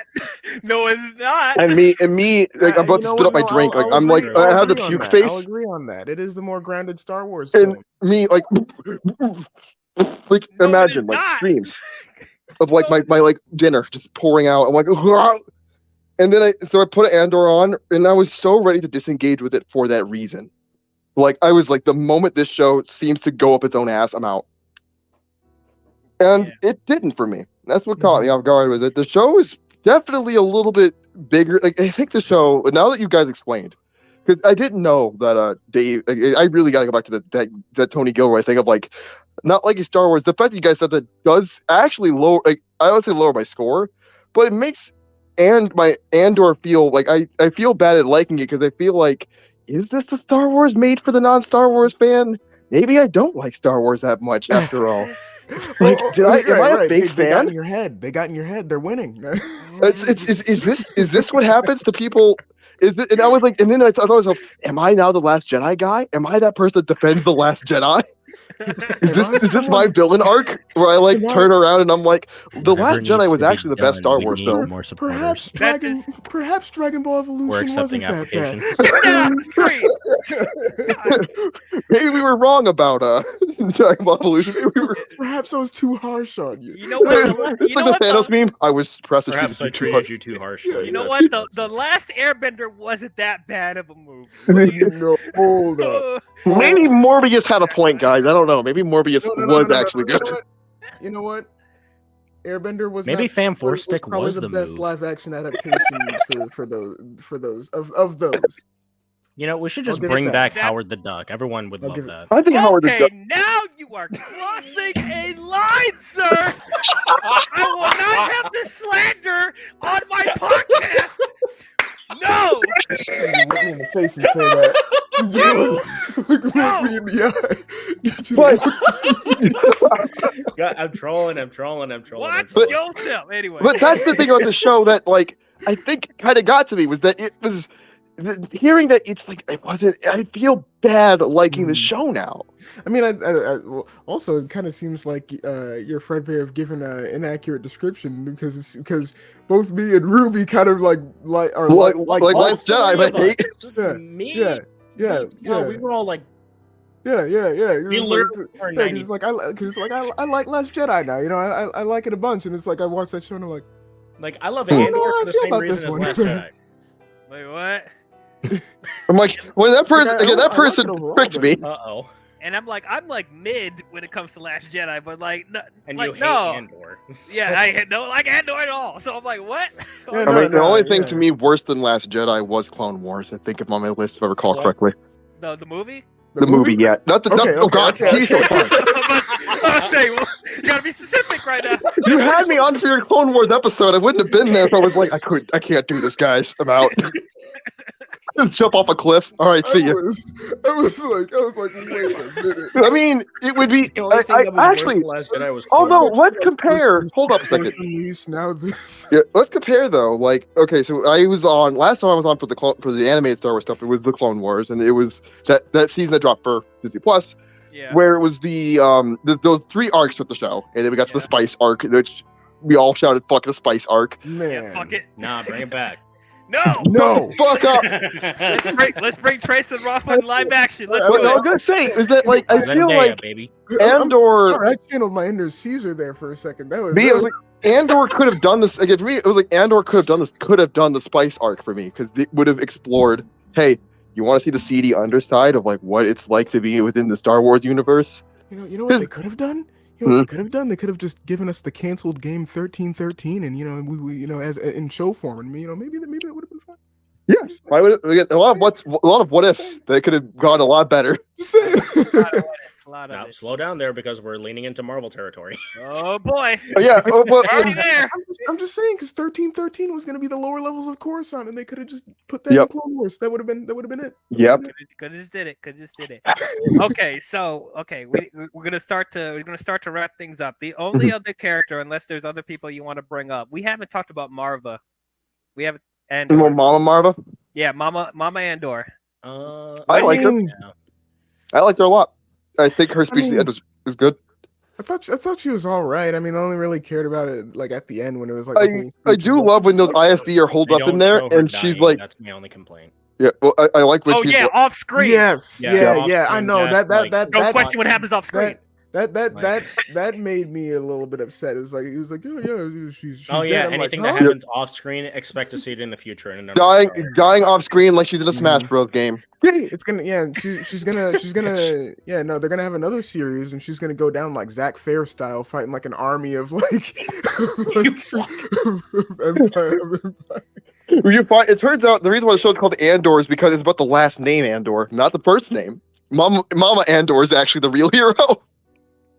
I mean, Way We to could go there. clarify that. Oh, fucking just like Disney. that cop out they want to do with Black Panther Wakanda Forever. Oh, was that too soon? Yes. Was that too soon? Hashtag recast T'Challa. Anyway, move on. I mean, I actually have not yet. I've yet to see Black Panther Wakanda Forever. I have to watch that.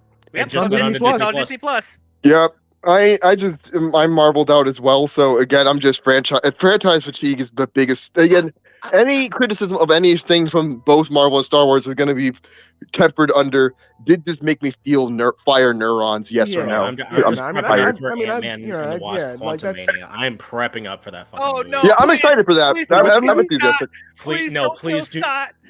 Wait, which movie? Ant-Man and the Quantumania. Wasp Quantumania. I'm Yeah. prepping up for that movie, dude. I'm excited. I'm excited. Yeah, They said no, that this is going to be as I'm big as excited Civil for War. that one specifically for Kang. Specifically for Kang. Well, I would love to see what they do with Kang and Scott specifically. I would love True. to see it. Because like I'm one of the few people that like actually really like the Ant-Man movies, so I'm like I like them. I'm still invested Also, in Scott and I Hulk feel like and their I stuff, want to say but- that this is going to be the No Way Home to the Also, Ant-Man franchise. Mhm. I'll Probably. admit, I was not too excited about them. Like, I was obviously gonna go see it because I like Ant-Man, and this is gonna be a fun movie. But I Yeah. wasn't too into it until they made Kang blue, and but that's how it is in the comics, man. I know. Like, Yeah, I'll I was admit in the I'm same part of that. boat. I was like, party, but I'm then, watching you this know- Ant-Man stuff. I'm like, yeah, it's just gonna be another typical Ant-Man. Oh, we're going to the quantum realm. That's cool. Kang's gonna be in it. Yeah. When they were like, when they were like, we're gonna have MODOK, like yep. 3 movies going around Kang. I'm like, What now? Okay. right. But yeah. That's like the Leo DiCaprio meme of like, oh, Right. And they were like, one of them is gonna be an Avengers film, and I'm like, huh? Wait, what?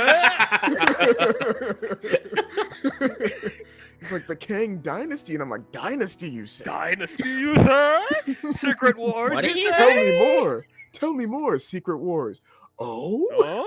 You're gonna have them both in the same year? I doubt that. I right. doubt that. In the same year, there's the symbiote suit. Hmm? Doctor Doom? Hmm? Fantastic Four. What? What? I'm not gonna say much more about Marvel. The only other thing I'm gonna say is that I heard a rumor saying that Phase 7, 8, 9, and 10's main villain was gonna be Galactus. I'm expecting that because Grain of salt. Fantastic. I'm expecting that because Fantastic Four is about to. How are we gonna have Fantastic Four? Not have Silver Surfer show up and be like, yeah, Galactus is, he's gonna come, eat your world, Fuck and then up like the zoom universe, off or yeah. something. Please do it better than what Tim Story did with the 2008 sequel, like of the original. No, Yeah, I want my please. big cloud of death. Shall I? No! Shall I bring up the 1990s Fantastic Four movie? Don't you dare! Should we bring up Fan Stick? No, that was a goated movie. Fantastic. Goated. Miles Go- Teller, bring him back. You mean Goat Turd? Yeah, sure. Oh boy. Dude, Miles Teller is gonna be in Secret Wars. Please no. Please don't. No. Oh, the only thing I'm looking for my checklist for Secret Wars is the symbiote suit. They already showed like the one dude had a concept art for it, and they had the white handguard things. And I was like, yes, that. True. That. But also keep in mind there was a lot of concept art they didn't use in Multiverse of Madness. Mm-hmm. Just saying. So you I never know. I You know, never but- know. But you gotta do the, you gotta. Can Anyway, we have good character. Bully Marva, Holland? okay character. Anyway. She was alright. Yeah. So you gotta make Hulk awesome. Oh, wait a minute. Anyway, so moving on. Mhm. Sorry. Yeah, So, Marva, but she yeah, was fine. So Marva, yeah, I thought she was fine. Mhm. That ending speech that she had with the hologram was almost on the level of Kino. Kino Loy. Yeah. It would have Yeah, been and- great if it came before them. Yes, It was a great fuck. Before that? they returned the king. That shit. Yeah. Let Marva say they fuck. Return to the King. Yeah. Yep. Because like the big fight before the final they fight, Bravehearted it. that felt like the Mhm. end. But then they Mhm. had one more fight after that, and it's like, I mean, it's cool, but that Because it fight was like- before was so much better. Yeah. Yeah, because Like, Yeah, that give it felt a like the break. end. Treatment. Yeah, They may because it take was our like lives. it was like you have great speech, fantastic speech. That's a pretty good speech. Yeah. Oh, no. And I'm sorry, like a bunch of stormtroopers fighting villagers with. Okay, I know Ruby was very critical about the Ewoks versus the stormtroopers in Return of the Jedi, which I As a understand. lot of people were. Yes, but you cannot tell me a bunch of stormtroopers against a bunch of villagers with no guns Oh, or yeah, anything. I'm with They're you. actually fighting stormtroopers This with is- I'm with you. guns This is I'm with and- you. I'm and with you. bombs. Yes. I know. This is That, Yeah. that was This is not a true, fight however. scene. No, not only was that not a fight scene, none of the main characters Mhm. were existent in that Mhm. fight. That is true. They were off doing their own shit. That is true. Though I will also kind of echo what Beef said earlier on in this. Stormtroopers aren't terrifying anymore. They just aren't. They just. I mean, okay, like That doesn't okay, I know. justify to That- make them less terrifying. I know. Yeah, I know. but- Because That's it's become a running in-universe gag that they don't hit their shots. Yep. However, yes, the stormtroopers are still incompetent. That's true. However, that does not excuse the fact Yep. that they have guns. The Yep. villagers do Didn't. not. Yeah, Yes. all of them were Yes. dead. They were Also- all dead. They had Also- to foreshadow the Ewoks, man. They had to. Ewok set up lore. Out of anything you want to foreshadow, is that?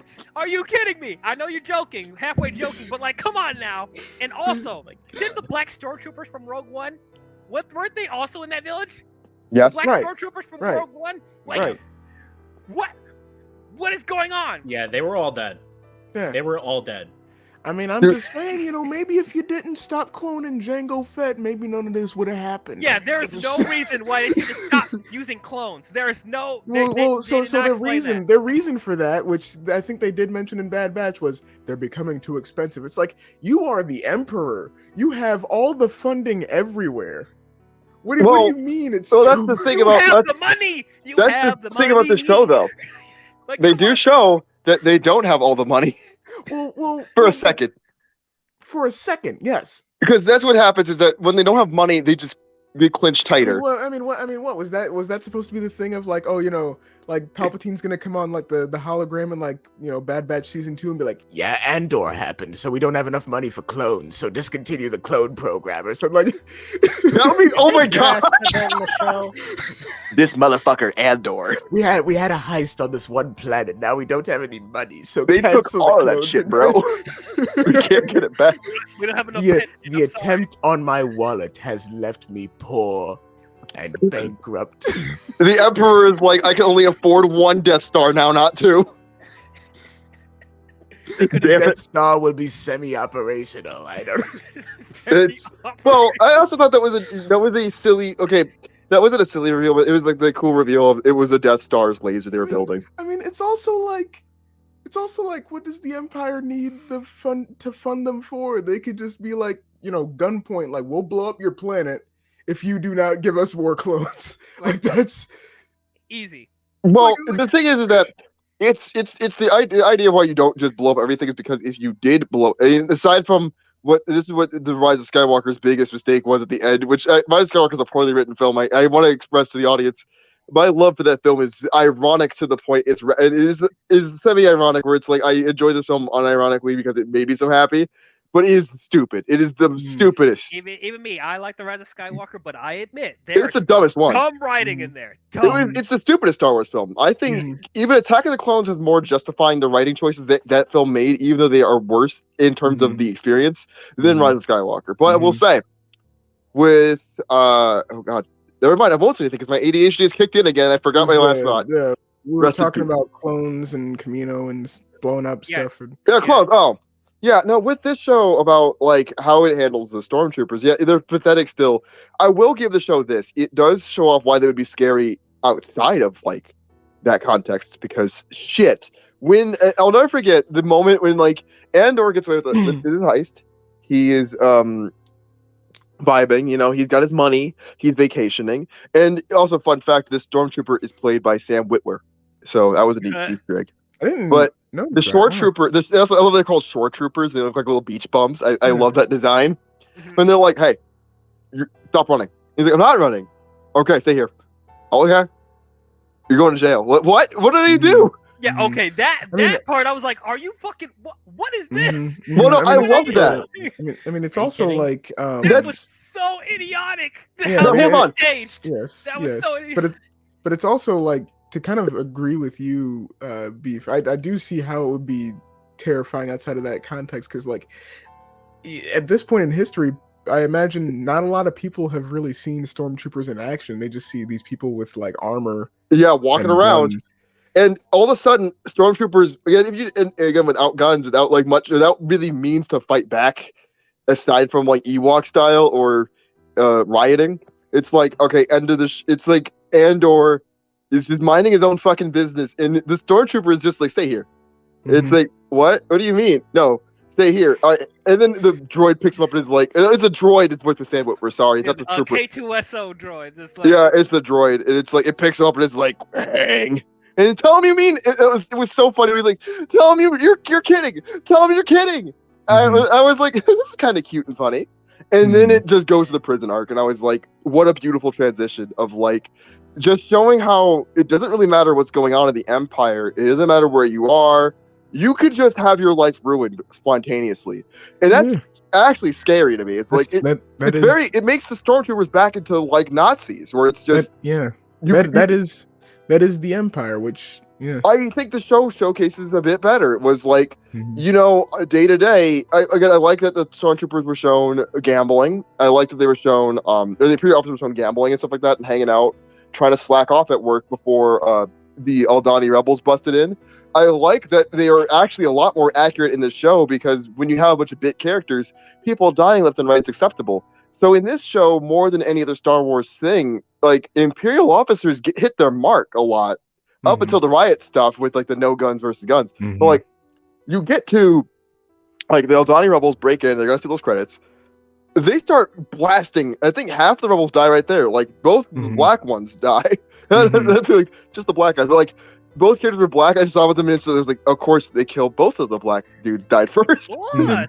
I mean, it's. I was so mad. I was like, come on now. It is something where it does show them like hitting their shots and everything. I mean, and blaster shots in the series seem to be a lot more serious than a lot of the Star Wars things. Yeah, people take blaster bolts and go, ah. I mean, it seems like they kind of like realize like we need to make people actually vulnerable. The and so in this series, it's interesting how blaster hits won't even hit like what look like vital organs. Like some of the scorch marks will be located like shoulder area, but they'll just drop dead. So I'm like, fuck.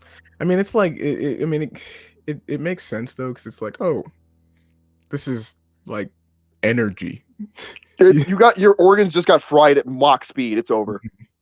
It's basically for you. It's never been more over than it is right like now.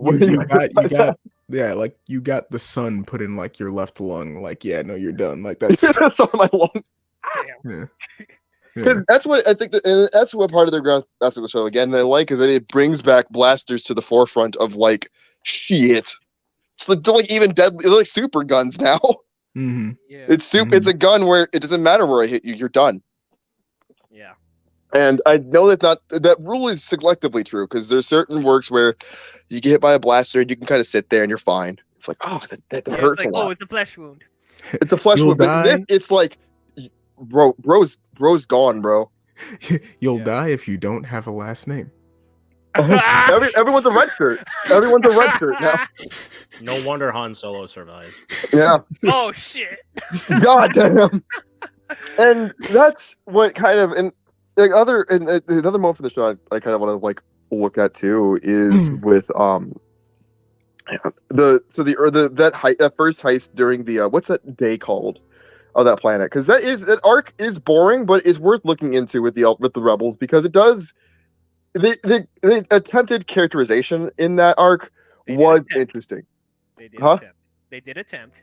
Yeah, I think, and the thing is, my favorite other group that was Nemec, because he was, again, I like optimistic characters, and I like what is it, puppy-eyed philosophers. It's like, oh, I'm writing a manifesto about how we can unite the galaxy. It's gonna be great. Andor, what do you believe in? I loved how hopeful he was. He was one of my favorites, because it was like, so it wasn't that big a deal. He's not like the most developed character, obviously. He's destined to die.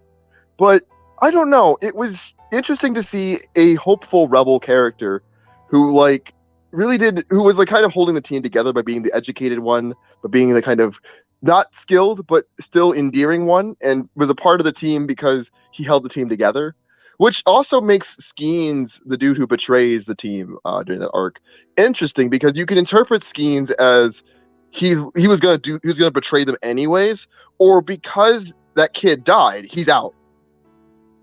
Where it's like, oh, because he bit it, we're done for here.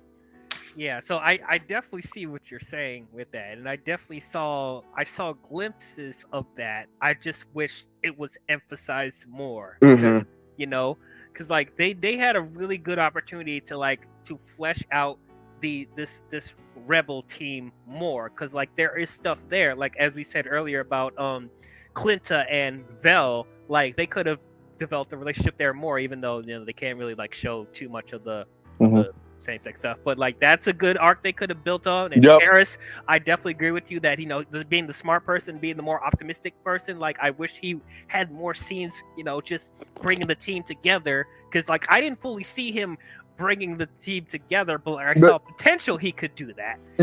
And then Skeen, like I didn't really care for Skeen, to be honest. I like that. Well, I do like that. I don't like Skeen as the character based on what he presents. I liked what he does in the story of he puts Andor in a position to like steal his resolve a little bit.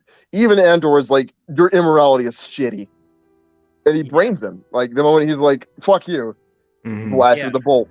And I think, and that's what I mean by like, it doesn't really. Again, I want to focus on the main character Andor here for a second. I don't think Andor really is the focus. It's like it's his story. It's about what happens to him, but it's more about the people he interacts with and what they mean to the philosophy of the rebellion. And I'm sorry. So he's Alice in Alice in Wonderland. Wait. Yes. If Alice was an asshole, I could hear the epiphany happen. That was Yeah, no, that's what he is functionally. Is he's not? You're not here for just. And don't get me wrong, I enjoyed him for what he was, but like you're not here for that. You're here to see everybody, like what this world is like and what's going on. Him wander into these places and it goes through these experiences. He's the traveler. He's not meant to be a personality like in the way that we would want him to be. Where like it's not like. Again, Mando is similar in function, but Mando has a personality by being with the stoic. Like we that's what makes him really interesting and fun to play off of, and his values coming through is really interesting. And he shows off Mandalorian culture. I think the Mandalorian is a more. As the show goes on, we see him open up.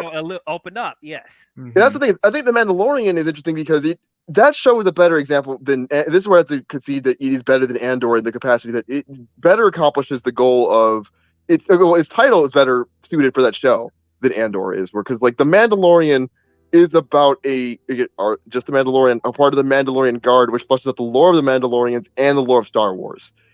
More accurate to the show than Andor. Just my man's really isn't that much a person. He's just a non-person, pretty much. Not a bad way, because again, I do like him. I do like. In a bad way. I understand that. I understand.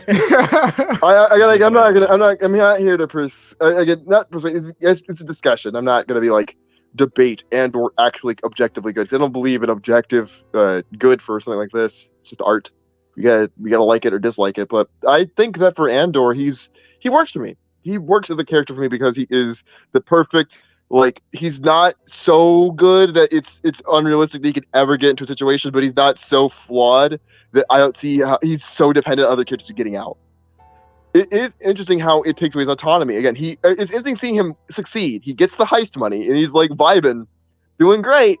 All of a sudden, hey, this guard just stops you and your life's shit now. Go to hell. And then with the with the ISB stuff, that arc, how do we feel about those characters in that arc? Because we talked about them a little bit. Wait, which one was that? Her name's with D. The blonde. The Dedra. Yeah. I could give two shits. Okay. Yeah, I didn't care. I really did not like. Okay, I'm sorry. Another part of the show that I would be better off skipping. Yeah, like I'm sorry. I really tried, and like I definitely see what you were saying about how they kind of like felt like Nazis and stuff like that, and the torture methods and stuff like that. Mm-hmm. Like I do see that, but as far as like their storyline outside of them like directly torturing the protagonists, I just thought all the stuff when we cut back to the Imperials and their base and they're talking about whatever they want to do, it's just there's nothing there I gravitate to. There's nothing. Like I don't feel like there's anything like engaging with them with any specific Imperial character personally, and it's just like there's nothing outside of they're bad. Oh, they oppress. Like I like at least with Krennic, even though I didn't love Krennic in Rogue One, like I feel like there was a little bit more with his character personally, you know, like he has his own personal motivations going on, you know, and like he was more of a he had more charisma than the Imperials in this show. So it's just like everyone, as I said before, all the Imperials felt the same. Probably the only Imperial in the show that I felt kind of stood out a little bit was Dedra, but outside of the other ones, like no, did not care. Like I think there was another Imperial that was like older and he had a son and like it's the one. It's like, yeah. I did not care about him at all. Is there any? And we already talked about Karn earlier. I think he's the worst character in the show. No. But like, I mean, only second to Mon Mothma, which is I think Mon is the worst character in the show for me. I think I like liking what she does for what it's like to be a political person. I do like the idea behind that, and I prefer the politics of that getting explored. But to me, Mon Mothma's politics stuff, like. Yeah, like, but I think it was boring. Felt like Phantom Menace level boring to me. Like there was nothing that she was doing. No, it was worse than that. There was nothing she was doing. I mean, yeah, he like Ruby thinks it's worse, but like there was nothing. It is worse than that. Holy I shit! think there was nothing they were talking about that I was like, what is so important? I don't care about your personal lives. I don't care about this politics going on. Exactly. It does not impact the main conflict of the show. Yeah, I don't care about any of the stuff that happens in Andor because I don't really care about like people saying, "Oh, we have to go to like this meeting or something, and we have to talk about like this political thing." We need to discuss what the Empire is doing. Don't do that. They just don't talk about anything. Whereas in the Phantom Menace, they actually do talk about something. Well, you can see they talk about nothing except for relationships. I will say that the politics in terms of like Empire era were probably handled a lot better in Obi-Wan. You know, because you had facts. Yeah, because you had like the whole like party with like all the senators getting together on all around, and they're like, hey, you know, hey, what about that whole like slave trade thing? And they're like, oh, you know, it's good business. And he's like, I don't know, maybe we should overturn that. That's a little yikesy, bro. Yeah. Yep, facts. And like I almost forgot because like I've been saying for the longest time with the shows and like if they ever go back to movies, I'm saying like they have been really like ducking Coruscant in these shows. Like they ducked Coruscant in like animated stuff and like some of the live action stuff. We finally get back to Coruscant in Andor, and I don't care. There's nothing. You make me not care about it. Well, like the main thing I was wondering is because they're like, oh, you know, we're gonna see Coruscant. And I'm like, what are we seeing on Coruscant? Like we haven't been here in a minute. Like, you know, like I'm sitting here like, are we gonna see like, you know, like for a second when I saw that like was it ISB building or whatever? For a second I was like, did they turn the Jedi Temple into an agency? Like, maybe they don't go into that, but like, well, because it was like, you know, it was a similar shape. I was like, what the? Yeah, and like visually, Coruscant. Like, I remember Coruscant was one of the more unique like locations in Star Wars. You know, even though it's this like galaxy's capital. Exactly. Like it was like Blade Runner influence and stuff like that, and they made it look so generic. You know, like, yeah. What? Yeah, kind of speaking on that. You know what world I want them to explore post Empire? I want them to explore Naboo a little more. I want to see what happened there. But true. I think there's a lot to explore. You mentioned Blade Runner. You made it. I think like you heard like Blade Runner for like a second about Coruscant, but I do want to say something about the influence of the show. One of the things that stuck out to me is the very, very, very visible other science fiction influence in this show, like Blade Runner. You could see it with the cinematography, the set. Oh yeah, other aspects of the show I like a lot. The set design and cinematography are great. The effects are great. For the most part, there's only a couple moments where I was like, "What the fuck?" Yeah. I think one of the moments that stuck out to me was when the Empire's like TIE fighters fly over the valley. One of the shots where they're standing on the dam looks so unconvincing. I was like, what the fuck?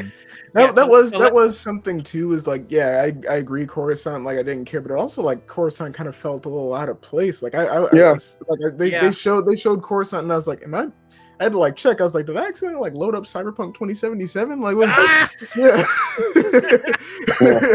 God damn. What's up, Hume? So let me ask you three this. So because like I don't know how you guys stand on it. So like from strictly a visual effects standpoint, do you guys think this is the best of the live action shows? Yeah. No. I don't. No. I'm like thinking of all the live action shows. No, I don't think Mando so. did it better. Yeah, I think Mando and Kenobi both had better. I Like, think yes. Mando had Yeah, better. effects. What is it? Mando had better. then again, they Book both of Boba also Fett used. had the best face visuals. Right. Yeah. Then again, those other series used a lot more practical stuff. Yeah, But I think this had again. I think it's interesting because somebody you mentioned earlier, like you could tell the production values went more into this than Obi-Wan, which is a bit of a shame. The Obi-Wan Mhm. I think Obi-Wan to me was weak in some aspects. It could have used a lot more help. And if this show robbed that, while I do like the outcome of this show, it's a shame that it came at the expense of something else. If that is the case, I would rather that not. I think every show should, from this Star Wars franchise needs to be on firing on all fronts in order to deliver really an experience. Yep. I think Andor, if in my opinion, Andor is the best effects wise, but not by like a big margin. It's not like night and I might have said it eagerly, but I was like thinking about it a bit more. And I'm like, no, it's not like night and day better. It's like it's incrementally. It's just very couple notches. It's really the cinematography that I think is the better thing for me. Where like I really because it's focused on the world building, and you could tell they're trying to show you more of the environments and the characters around them, which is why the set design matters to me now. As I'm like paying attention to how because as much as I forget proper nouns in Star Wars universe, I appreciate the lengths they go to. Oh, here is what this planet looks like, and here's what it's about. And this show does a good job with that.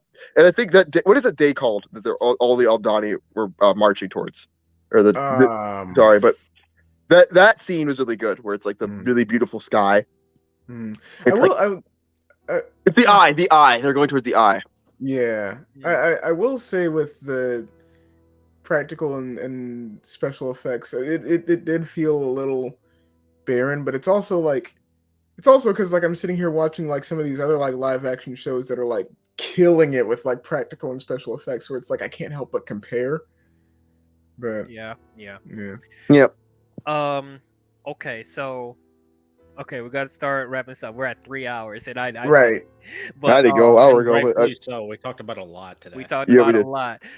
I'll give you guys this one last thing. If there's anything last minute you guys want to bring up real quick before we get into grades and final thoughts. Anything Okay. else you guys want to bring up? No, not really. Honestly, I feel like we've covered all the We bases. covered really all we need to cover for the moment. Okay. All right, then. It is now time to get into final thoughts and grades. So, overall, I was not a fan of the show. I'm sorry.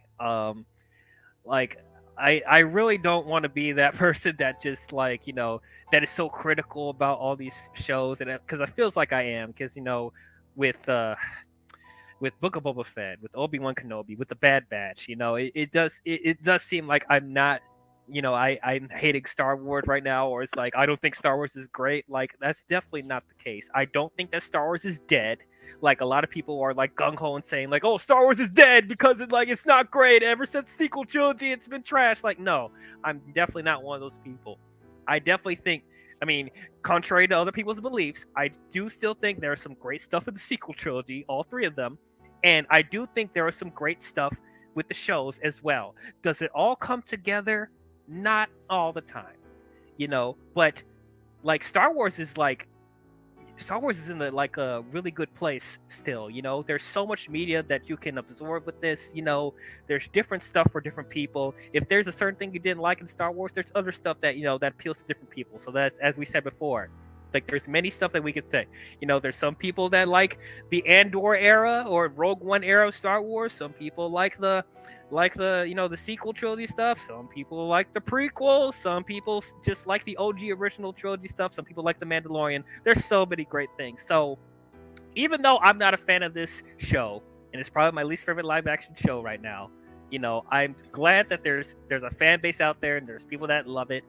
I'm just concerned, similar to Ruby, I don't want this to be the main thing with Star Wars. I don't want this to be the main tone and structure that we do going forward, because the stuff with the Jedi, the fantasy nature of it, that's to me that's the main appeal of Star Wars, like that's how it got its start, That's what separates it from being something like Star Trek or Dune or even Avatar to a certain extent.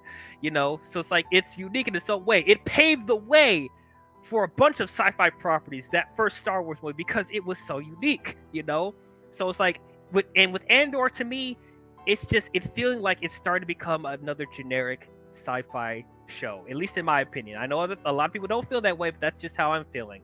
And it's like, I don't need Jedi and the Force in all my Star Wars media. As I said, there are great Star Wars stories, shows, books, movies where Jedi are involved. As I said, The Mandalorian, to me, is probably one of the best things to come out in the Disney Star Wars era.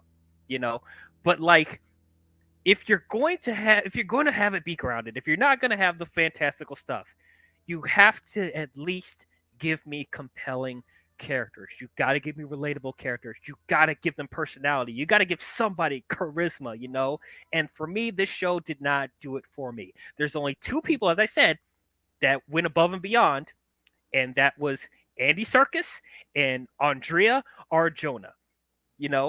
Like, you have to give me good character. If the writing is not there, you have to at least have me be invested in the characters where I want to see more from them. Right now, I'm not excited for season 2. I don't like character Cassian any more than I did in Rogue One, even though there's some stuff that they added with his development that kind of enhanced him slightly, but not enough to be like, oh, I like this character now. And it's like, I just thought the show overall was boring. It was boring. Like, I really had a hard time staying engaged. There's a couple of times, the first time I watched the show, I fell asleep like 3 or 4 times trying to watch the first 3 or 4 episodes. I kept falling asleep. It was a struggle. So it's like, I'm sorry, I can't get with the show. I can't, But like, if there's people that love this, the people that love Rogue One, they like Cassian more. They actually were engaged with the characters here. That's great. But for me, I'm sorry. It was a failure on my part. But I'm looking forward to other future Star Wars projects. That I'm not done with Star Wars. It just didn't work for me here. So overall, bear with me, audience. I'm sorry. Get ready to pull them triggers. I'm sorry, but overall, I am going to give Andor. Okay, I can't believe it. I think this is the first time I gave this grade in a long time, but I'm giving Andor a D+. I'm sorry. I'm so sorry. It hurts me to pull out this grade. I'm really sorry, but I can't give it any higher. I can't. Like, there's only 1.5 episodes that I actually thought was decent. There were some sprinkles of decent stuff in the other episodes, but not enough to be like, oh, it's good. But there's only like 1.5 episodes where I was like, you know what? I'm engaged with what's going on. And honestly, I'm being nice, giving it a D+. But like, I'm sorry, that's where I'm at. Andor's a D+. I'm sorry. I'm so sorry. Keep enjoying it. If you love it, I'm keep enjoying it. Don't let me take away from your love. But like, I'm sorry. Anyway, BiGb. I mean, I got a lot of the same sentiments as you. Where like, I will say overall, I did, kind of like it, and like I said, it was kind of like that latter half, specifically episodes, I think like 9 through 11. I have a similar rating, but I was a little more generous. I kind of have to give it a C- overall. I really like it. It was just, it just kind of exists. Like, I didn't expect it to get a season 2. I was surprised when I heard it was getting a season 2. There's only like one character that I really, really liked. Other than that, it was like, it was kind of just nice to see a post-Empire world. It's pretty much all I got for it. Like, it's there. Ruby. Oh boy, I'm next. Okay. So you guys have probably already heard my rant earlier about how much this show just not live up to the promise of expanding on the world of Star Wars in the way that we know it. And I'm kind of gonna piggyback off of DL a little bit and say, like, how it's not really feeling like Star Wars anymore. It's feeling like, a generic sci-fi with no flavor, no distinctiveness that makes it Star Wars. I know that y'all are tired of the Jedi and all that stuff and all this like talk about the Force, but that is what makes Star Wars Star Wars. Star Trek is unique because it has all of its uh, stuff. I don't know exactly what Star Trek has. I've only seen one Star Trek movie. I'm Well, sorry. probably because like that's their take on like how they want a utopia to have, where all the different species and different nations, like they're able to coexist, and also Right. Right. be- So like Star Trek has their own thing, and how like let's say like Indiana Jones, I guess, how they have their own thing, how Blade Runner has their thing, how Avatar has their thing, how Terminator, Pirates or something like that. They get their own little spin on their own distinct genres, and Star Wars is another big example of that, of what used to be, it is still considered to be a classic. The original Star Wars films are meant to be a classic because it was a film ahead of its time. They were all films way ahead of their time. We had no idea how any of this could have been made in like back then. Like we didn't know how they would be able to do it, but they did it, and it was special. It was special, and they made us fall in love and get invested in their world. And one of their main aspects of that is, the Jedi, their focus on the Force and all of this stuff, and being like important and whatnot, and all they introduce a lot of great stuff in this franchise, where I feel like this show, Andor, is a step back from that. It's a step in the opposite direction. And it's just disappointing to see that the more I watch this show, the harder I see the show fall. And it's a show that I'm not looking forward to for season 2 at all. But it's probably gonna, once season 2 comes out, it's probably gonna turn out to be how it is right now, where I'm kind of like feeling like I have to force myself to watch this, only to tell myself in the back of my head, well, maybe there's some goodness that could come out of the new season. Maybe that'll happen, and maybe I'll end up not liking season 2 anyway, because the show shouldn't exist in the first place to me. But I mean, only time will tell at this point. But in terms of what we have right now, where's that D- at? Oh shit! It might. Oh shit! Yeah, D-, what, or even whatever the one lower than that is. Oh no! Oh my god! In between those two. Oh my god! And I'll be completely blunt. I'm not apologizing for that personally, because That's okay. I have my, like, you guys have your own things that you like, and that's great. I'm not here to take that away from you. It's not a thing for me. If Andor is ever brought up at any point, I'm not here for the conversation, man. I'm not here for Andor. I'm not here for Rogue One. I'm here for the things that I personally enjoy, and as long as I'm enjoying that stuff, I enjoy Star Wars. But Andor is just not it. Okay, well let's try and end on a more positive note. Beefaloh, I your was going to final say thoughts thank and you for grades. not ending off on me. I know, like I was thinking about that. Like I don't want to end on like such a like negative I was note. afraid that you were going to give it like a D- or an E or something like that. I was like, you give it a D+. I'm like, really? And then in my Last Jedi energy, I give the film an F to subvert expectations, just to surprise the audience for no reason. No, okay. Here's my question for the scale: Am I ranking this as a Star Wars thing or as a whole piece of media? Because the thing is, as a whole piece of media, I enjoyed Andor quite a bit, but I'm not gonna be bleeding to death to go back to this. I mean, there's other shows that I would give like high grades to that well surpass this, like in every aspect. Like I don't think Andor is like, it's not like a life-changing series to me in terms of like, it reshaped how I really view like media. No, it's not going to be like high on that scale. It's gonna be like I was talking to a partner. I was like, Andor is an 8 out of 10 for me, and like that would translate to like roughly a B. But I was gonna say that in terms of like a Star Wars thing, and for me, Andor is as a Star Wars property peak.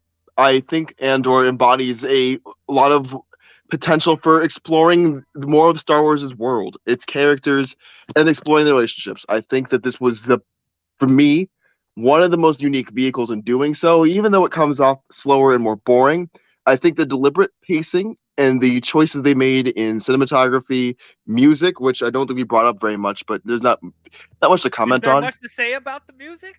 I mean, I would say that it helps again, its dark synth moodiness was nice because it showed, or like to me, while more generic, which is definitely a point against the soundtrack. A point in favor of it is that it's a lot more ambient and is less reliant on motifs that we've already heard before. I think as something that is less reliant on pre-established lore, I enjoy Andor quite a bit. As a Star Wars thing, I would give it an A for me. Oh, okay. Wait. Okay. As a piece of Star Wars media, it's like a 9A. But as a show overall, 8B. Oh boy. Okay. A B. Okay. Well, yeah. What? The positive note, but just my highest praises go to the fact that the show is dedicated to telling a more mature story and genuinely committed to that in a way that I felt like wasn't too big for its britches. I do think that you guys have reshaped how I view the show a little bit by that context of knowing how Gilroy feels about it. But I think that this is a show that people could watch and enjoy. It's a commitment, but I think there's a lot here worth digging up and worth exploring and worth watching.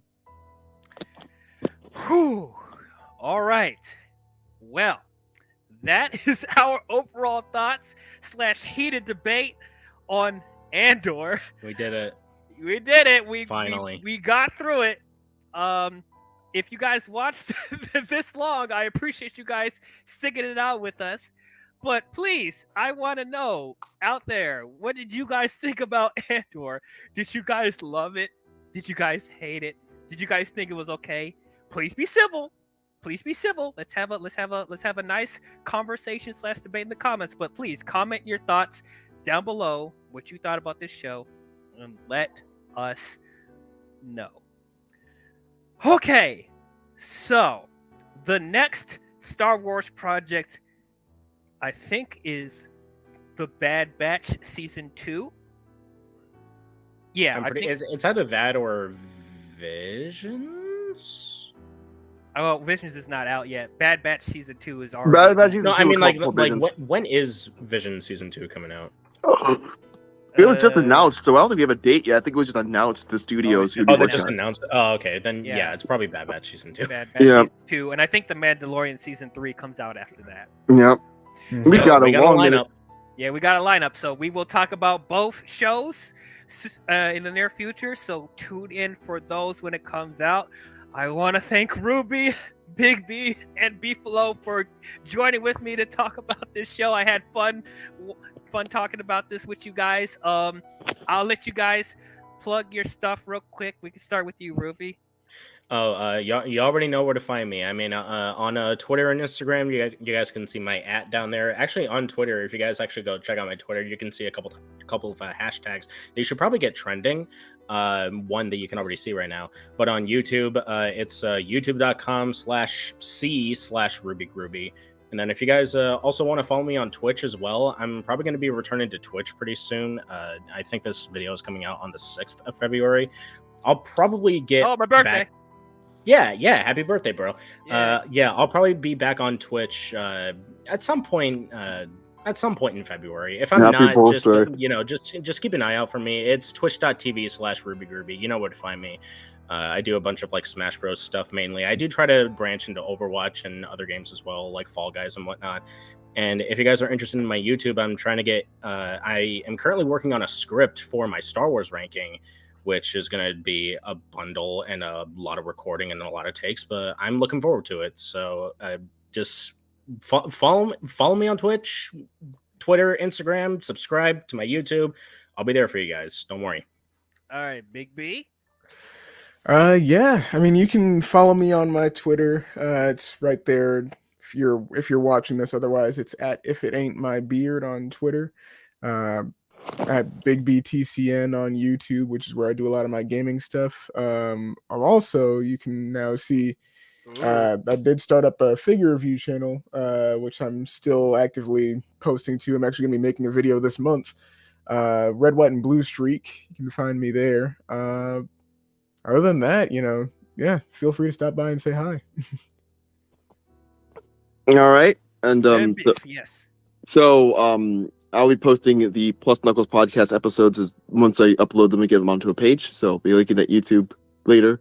So I've got to officiate that, but that's where I'll be mainly posting at. But you can also look up Saint Beefaloh on Twitter or at Hot Spamerai for shitty retweets. You can also follow. I think it's Saint Beefaloh on Tumblr as well.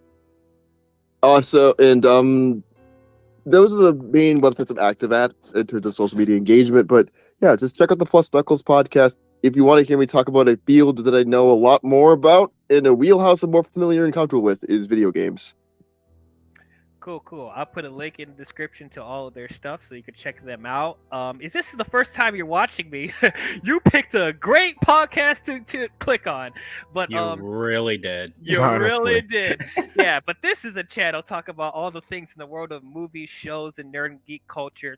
Currently, I just started reviewing the Wizarding World movies with other panelists as well.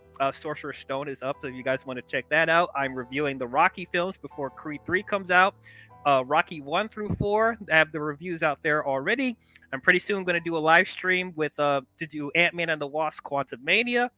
And also I'm about to start reviewing the Transformers movies before Rise of the Beast comes out. BiGb, if you want to be a gonna part say, of if it, you need someone, yeah, I'm right here, man. all right, right here. we definitely will talk after. But yeah, I'm gonna start those too.